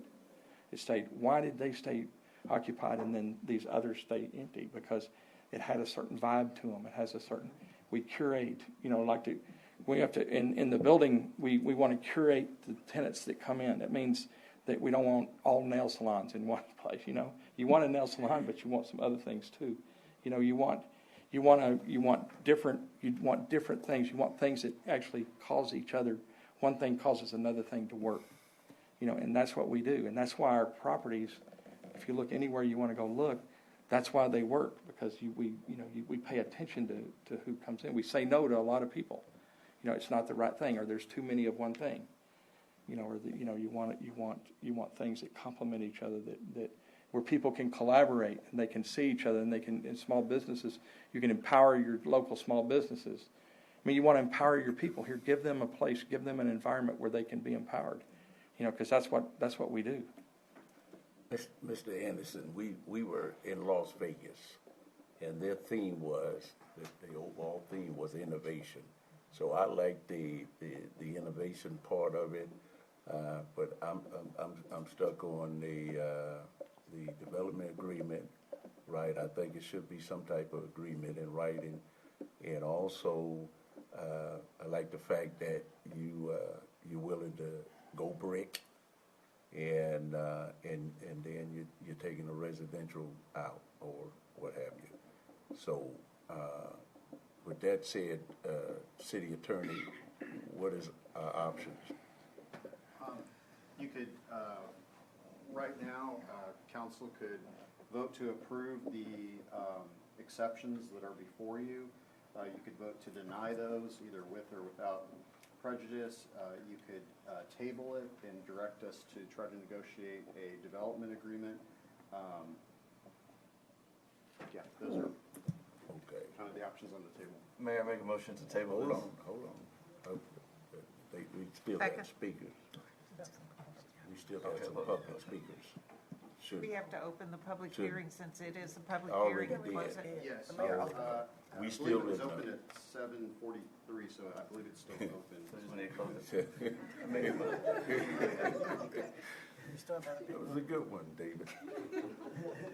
I didn't think of that myself. Yeah, we still in the public hearing portion of it, and we have, is it Josh Allen? Okay. Comment, huh? Yeah, he's the architect. I just had him fill out the. So he don't. Okay, he said he wished to speak in favor, so that's. But no problem.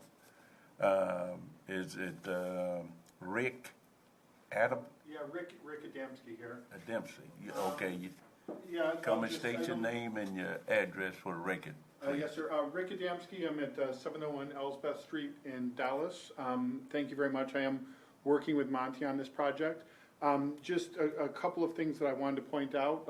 Right now, the sort of the vision that the city has for that back area, it's two different kind of zoning sub-districts. So the vision they have right now is that it is a mixture of residential and commercial, which is one of the reasons why they had that. So if this is something that becomes exclusively commercial, it's going to have to be rethought.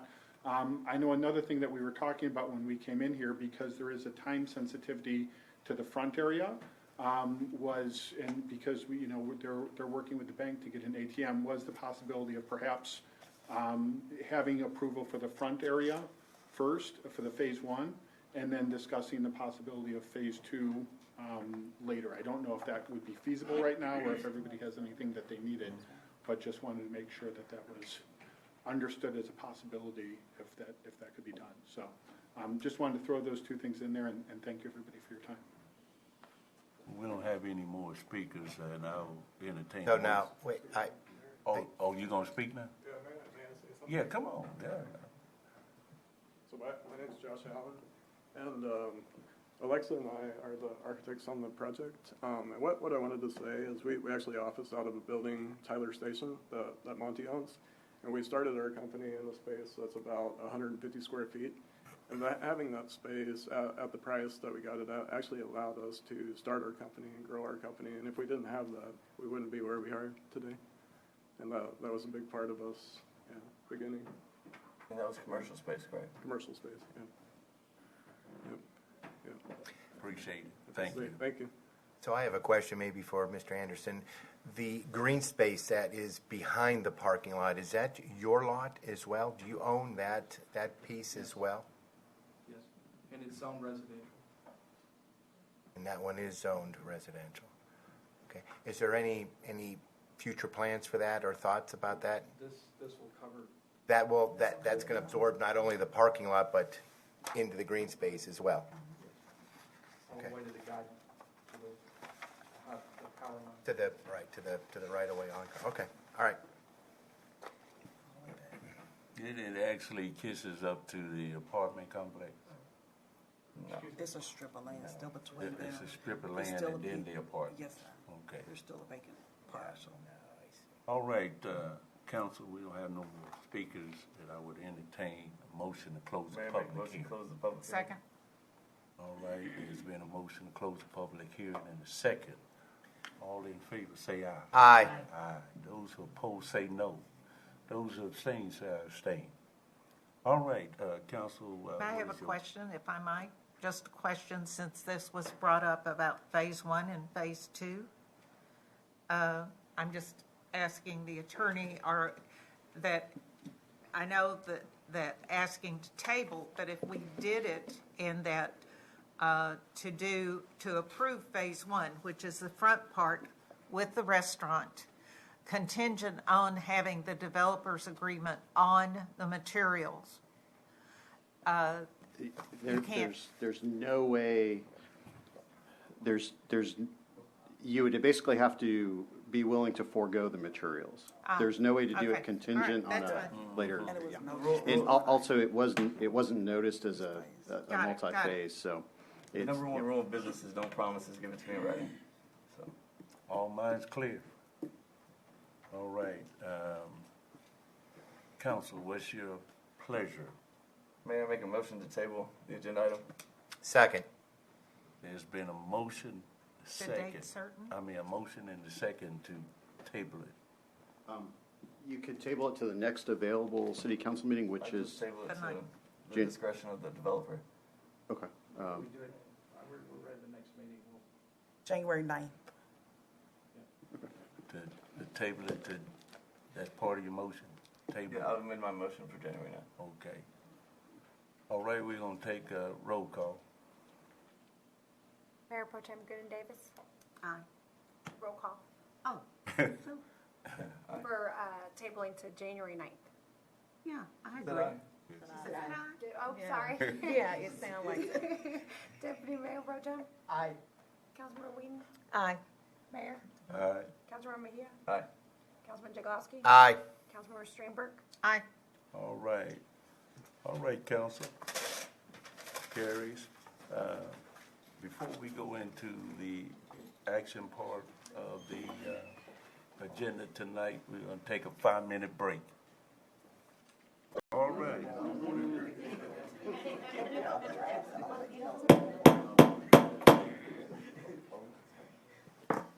All right, we're gonna go back into a meeting. It moves us to our action item. Number 7, discuss and consider confirmation of Civic Service Commission appointment as designated by the city manager. Should I read that too? Yes, sir. The city manager requests the reappointment of Audrey Logan to the Civil Service Commission. And we need a confirmation by the council. Is there a motion? Mayor, I move to approve the nomination of Audley Logan to the Civil Service. Is there a Second. All right. Are we going to take a roll call, or are we going to, all in favor, aye? Okay. All in favor, say aye. Aye. Those who oppose, say no. Those who abstain, say abstain. All right. Congratulate Mr. Logan for us. Number 8, discuss and consider confirmation of nomination made by the mayor for appointment to the City of Lancaster Zoning Board of Adjustment. And I reappoint Darlene Webb, Vanessa Obey to the regular position and Shanetta Kennedy to fill the alternate position for the ZBA. And I need the confirmation by the council. What was that name? What was that name? Who was the alternate? I couldn't hear you, Mayor. Shanetta Kennedy, I think that's Jeanette, for the alternate? Yes. And then the other 2 are confirmed? Yeah, reappointment. All right. I move to accept the mayor's nomination for the ZBA. Second. All right, there's been a motion and a second to accept my nomination. All in favor, say aye. Aye. Aye. Who was your alternate? Kennedy. Kennedy. Okay. All in favor, say aye. Aye. Aye. Those who oppose, say no. Those who abstain, say abstain. Congratulate her for us, please. That moves us to item number 9, discuss and consider the annual appointments to the City of Lancaster Board and Commissions. All right. I just want to say before we get started, if I can real quick, for the people that don't get picked tonight, please don't be discouraged. Continue applying, continue to go.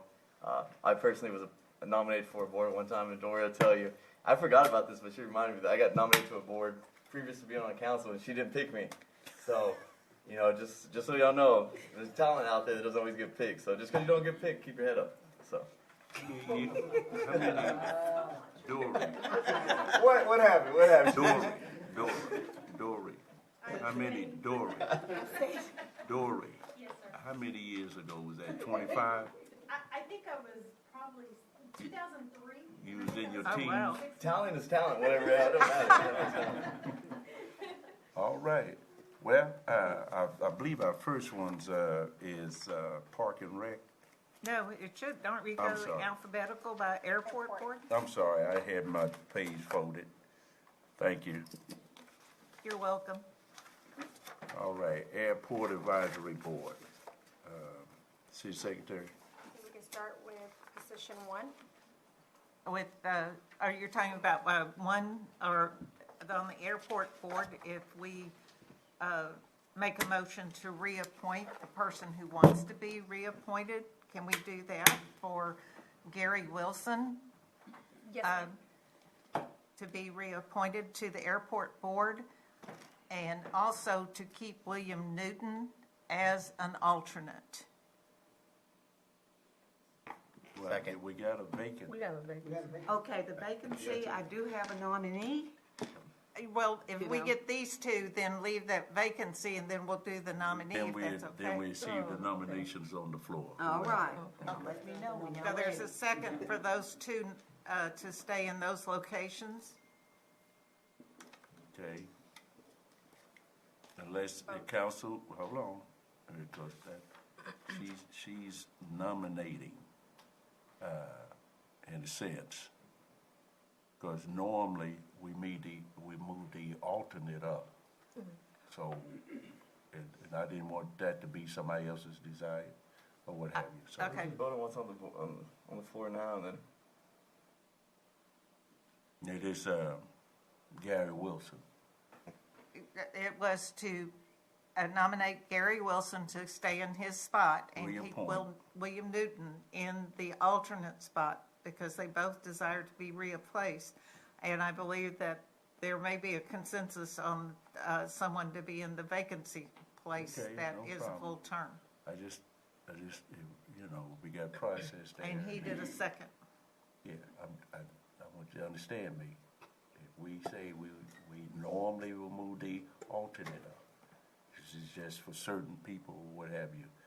If we're gonna stick with that, that's what I'm saying. Am I making sense? This is voting. Okay. So, where we at now? We're voting. All in favor? Aye. Aye. Those opposed?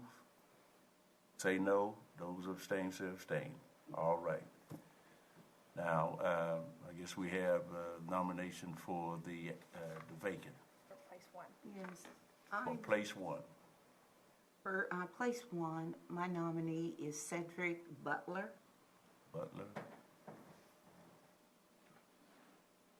Any other? I second that one. Any other nomination? Okay, there's been a nomination. Mr. Butler in the second.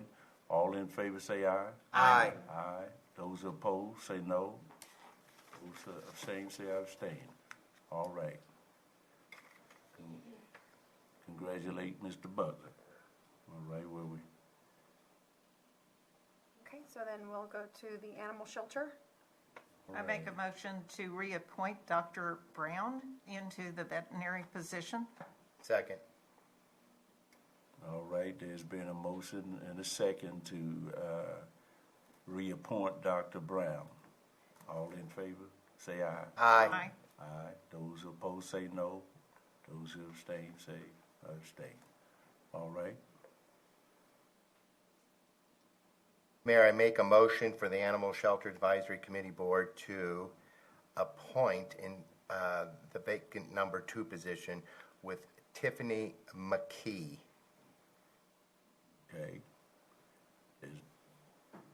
Here the nomination. Is there any other on the floor? All right.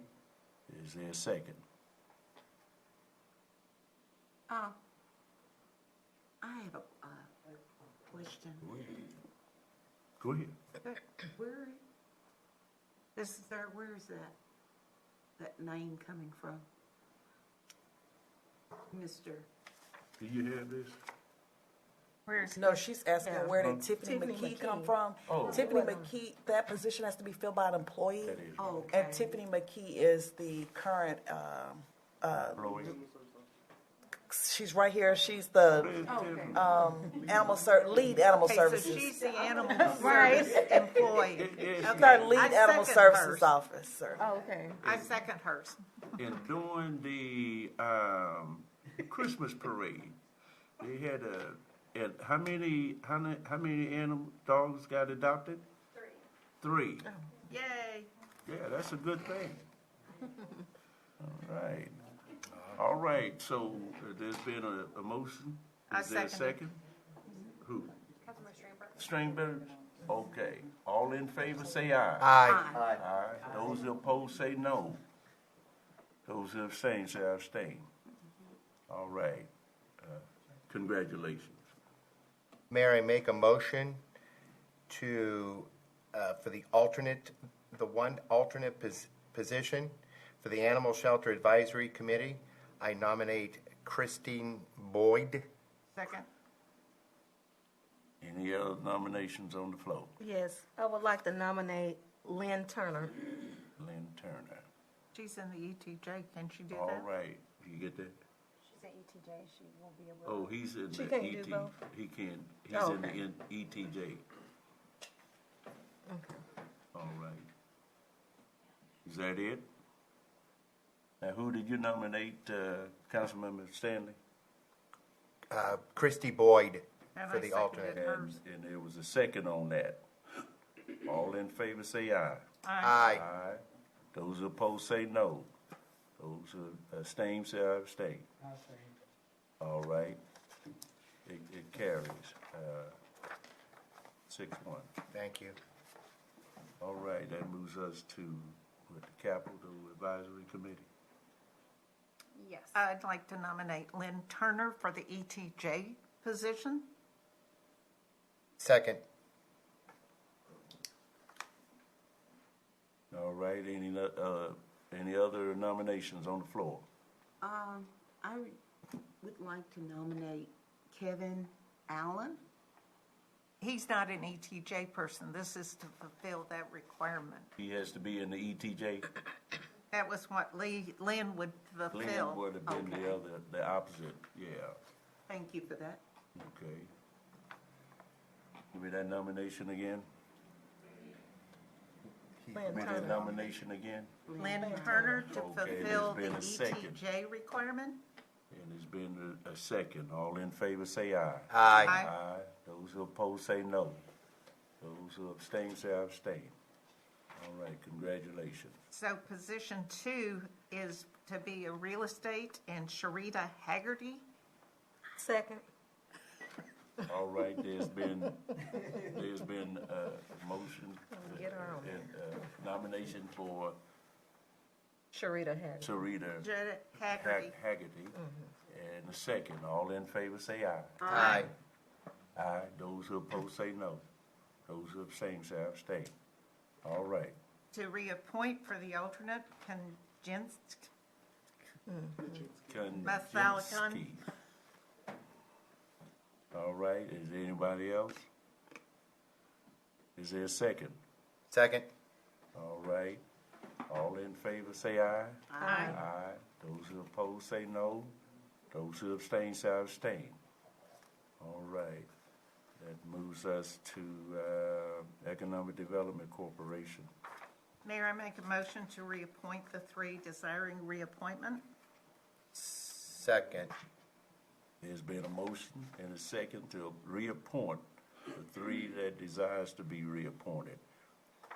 Any other nominations? All in favor say aye. Aye. Aye. Those who oppose say no. Those who abstain say abstain. Abstain. Okay, there's 6 yea and 1 abstain. All right, is this the Historical Landmark Preservation Committee, Yes, sir. the board desires to interview. Is that right? So we'll leave that up to them. Yeah, I have a question. Yes. Economic development, we only have 3 people? No, three that Okay, want I'm to sorry, yeah, reappoint. but up to 2023. Yeah, right. Okay, I see. All right, that moves us to planning and zoning. No, Lancaster Recreation. Lancaster Recreation Development. Where? The 4B board. What did I say? 4B Board. Oh, I'm sorry, I'm reading the capture under that. Right, Lancaster Recreational Development I Corporation. make a motion to reappoint the 3 desiring reappointment. Second. All right, there's been a motion and a second to reappoint the ones that want to be reappointed. Any other nominations? All in favor say aye. Aye. Aye. Those opposed say no. Those who abstain say abstain. All right. That moves us to Lancaster State Auxiliary Museum Advisory Board. Mayor, I move to move the alternate, Elizabeth, up to fulfill the full-time and renominate Winter Dalton to the position on the museum board. All right. Second. There's been a motion and a second. All in favor say aye. Aye. Aye. Those who oppose say no. Those who abstain say abstain. All right. That moves us to the library. No alternate Oh, we have position? Are we gonna leave it? I thought they already, I thought you did it moved. already. I have a nomination All right, who's for the the alternate? alternate. Who? She had a nomination for the alternate. Go ahead. Sarah Sanchez. Sarah Sanchez for the alternate. Second. Second. There's been a second, a motion and a second. All in favor say aye. Aye. Aye. Those opposed say no. Those who abstain say abstain. All right. That moves us to Library Advisory Board.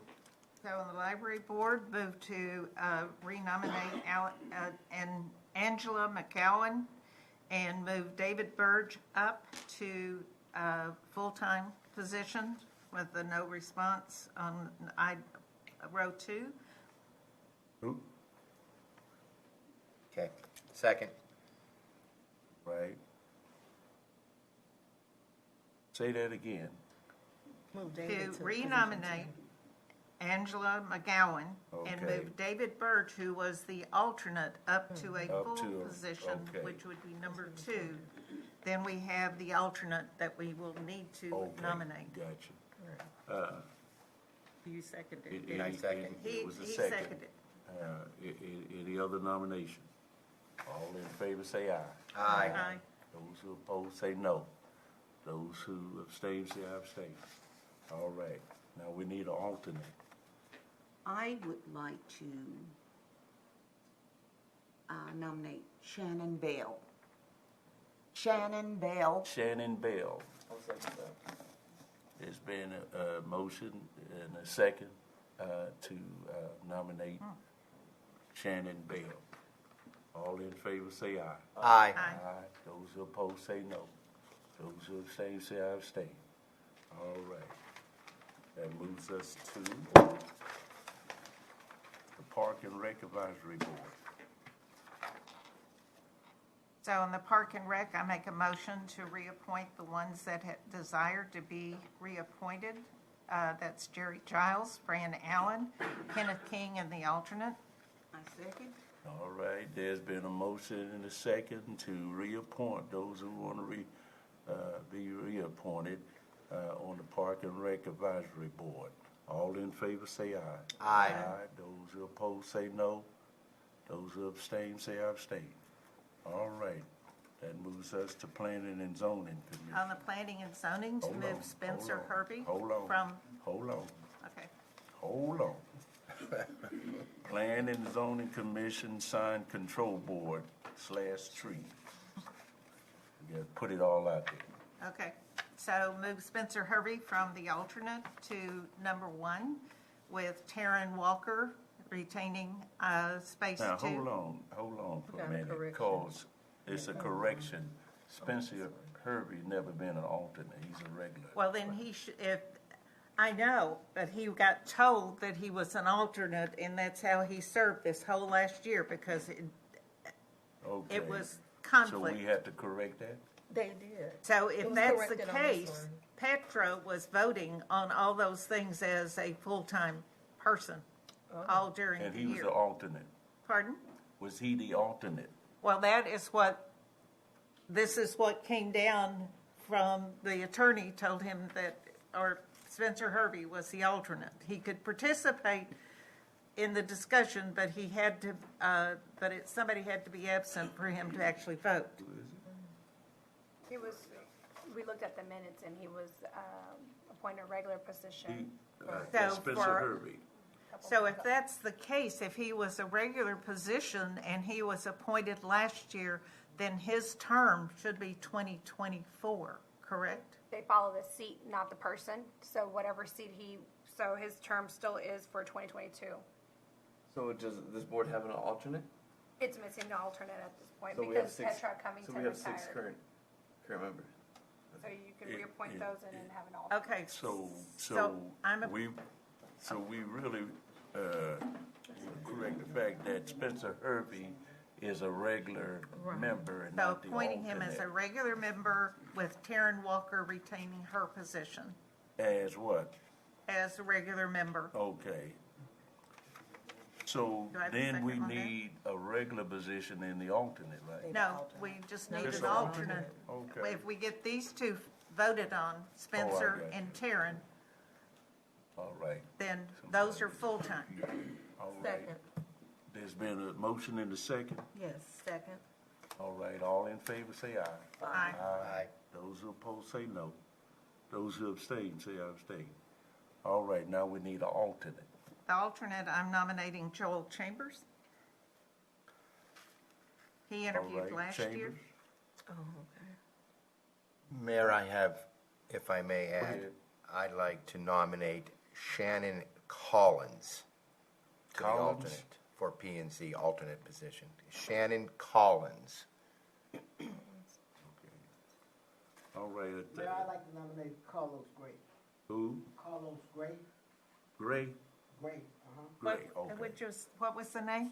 Carlos Gray. Carlos Gray. So we got Chambers, Gray, and what's the third one? Shannon Joel Collins. Chambers. The Collins? Okay. What are the names again? Joel Chambers, Shannon Collins, Joel Chambers. and Carlos Gray. Shannon Collins. And Carlos Carlos Gray. Carlos Gray. Gray. All right, we're on that roll call. Collins with Councilmember PZ. Jagloski? Hold on, is there any other nomination? He had P and Z. All right. Councilmember Prior. Jagloski? Call it who you. Collins. Collins, okay. Councilmember Mejia? Collins. Mayor? Gray? Councilmember Whedon? Gray. Mayor, Deputy Mayor Pro Tem Cheatham? Gray. Mayor Pro Tem? Collins. Councilmember Strainberg? Collins. Okay, so is that 4-3? Collins. Okay, Collins have it. All right, that moves us to Property Standards and Appeals Board.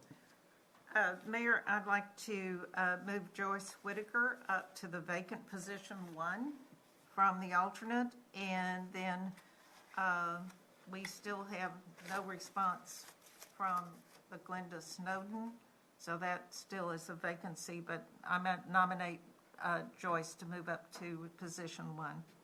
So we would need another regular member and alternate. I have, Why don't we vote on her and then? Okay. No, I was just Yeah. for clarification. Okay. All right, but moving up Joyce Whitaker to a regular position. Any other nominations? Kevin All- Allen? Huh? If we're going to nominate somebody else, no? Okay. No, So you that's can't what, first. Okay. yeah. All in favor, say aye. Aye. Those who oppose, say no. Did we get a second? I didn't hear one. Yeah, I thought we got a second. Who I seconded? second it. I thought we had a second. We didn't? All right. Do now. So for position two, Okay. I'd like to We have Hold one nominate. on. regular position and one alternate. All in favor, say aye. Aye. Aye. Those who oppose, say no. Those who abstain, say abstain. All right. Now, I'd Nomin- like to nominate for the second position there, Pamela Yeargin. For the full position? I'd like to A nominate second. Kevin Allen. okay, Okay, wait a minute. you have, Jurgen? Mm-hmm. all right, we have two nominations on the Kevin floor. Allen. Allen? Kevin Allen. Yeah, Kevin was- Allen. He worked for Southwest. And that's for position two, right? The full- Position two. Okay. And I would like to nominate Andre Lindsay.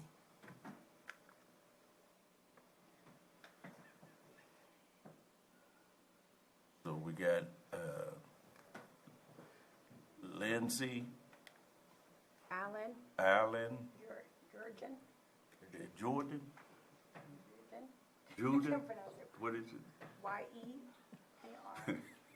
Jen. I just say Yeargin. Jurgen. Jurgen.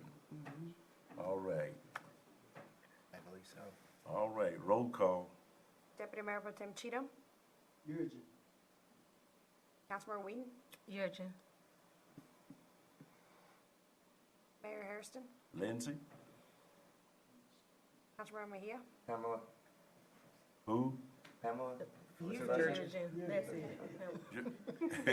That's fine, that's Councilmember, fine. I'll say the name, we can pronounce. Catch the last name, come first. Then we're good. That's fine. Councilmember Jagowski, Lindsay. Councilmember Steenberg, Lindsay. All right. Mayor so Pro what- Tem Gooden Davis, Oh, Pamela Yeargin. so what- Yeargin. Okay. Years, Jurgen. 3, years, 4. years. All right. That, do we have alternate? Yes, sir. So I'd like to nominate for an alternate Kevin Allen. Kevin Allen? And I would like to nominate Andre Lindsay for the alternate. I would like to nominate Shantae Kennedy. Hold on, we got again. Hold on. We got Alan. Allen, Lindsay, and Kennedy. Kennedy. Kennedy. I thought we put Kennedy in a position already. This is alternate. Allen, I have a Kennedy, and Kennedy Lindsay. in a position already. All right, And it roll was call, please. zoning board. Oh, you got a number nomination? No, no, no. How many She said Kennedys she do think I Kennedy have? is already in a position. Because, Is it, I don't have her down for any position. you don't?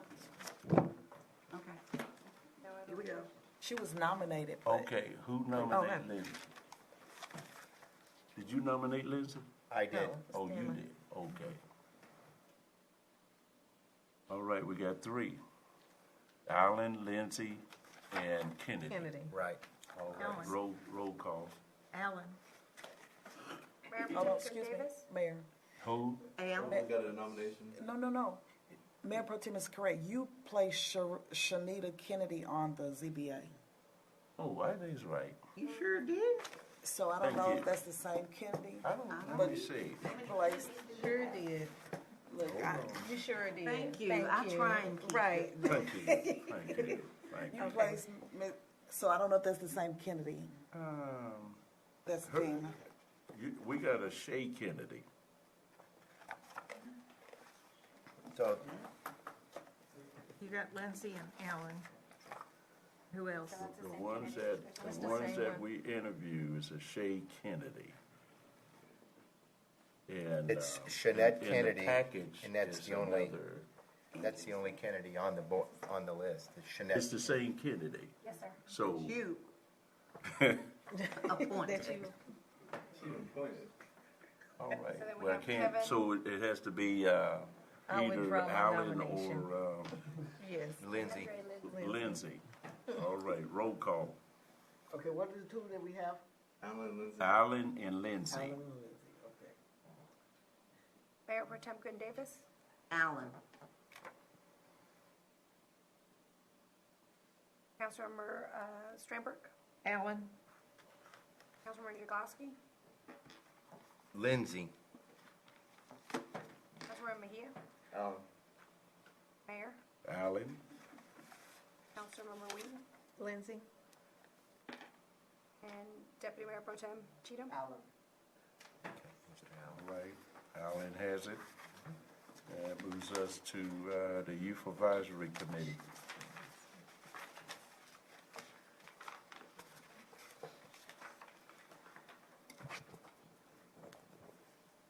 We only have one that desires to be reappointed. May I make a motion to, That's the last one. for the Oh, Youth I'm Advisory Committee to, Reappoint. to reappoint Miss Judith Jo Uswega to the position. Second. All right. Any other nominations? All in favor say aye. Aye. Aye. Those who oppose say no. Those who abstain say abstain. All right. I think that we're finished with our boards and commission. Doesn't the city manager appoint the youth? He's just, where's, Yes, sir, we'll bring the youth, well, we have all 10. Okay. Yes. All right, council, that leads us up to our executive session. In accordance with Chapter 551 of the Texas Government Code, the Texas Open Meeting Act, the city council may meet in executive session to discuss the following. Section 551.0711A of the Texas Government Code to seek legal advice from the city attorneys concerning pending and threatening and potential related litigation in regards to real property located at 1508 Dewberry Boulevard, Bel Air Place Apartments. Number 2, Section 551.071 of the Texas Government Code, the city council shall convene in executive session to confer with the city attorney to discuss pending, threatened, and potential related litigation in regards to real property located at 632 Reindeer Road. The time is 9:20. Meet me in the boardroom, please. We are, unless y'all want to stay a little while longer, we are reconvening at 9:47. And before we adjourn, we want to wish Council Member Marco Mahill a happy birthday. And I know this late, they got to have some chicken out there. Oh, yeah. Yes.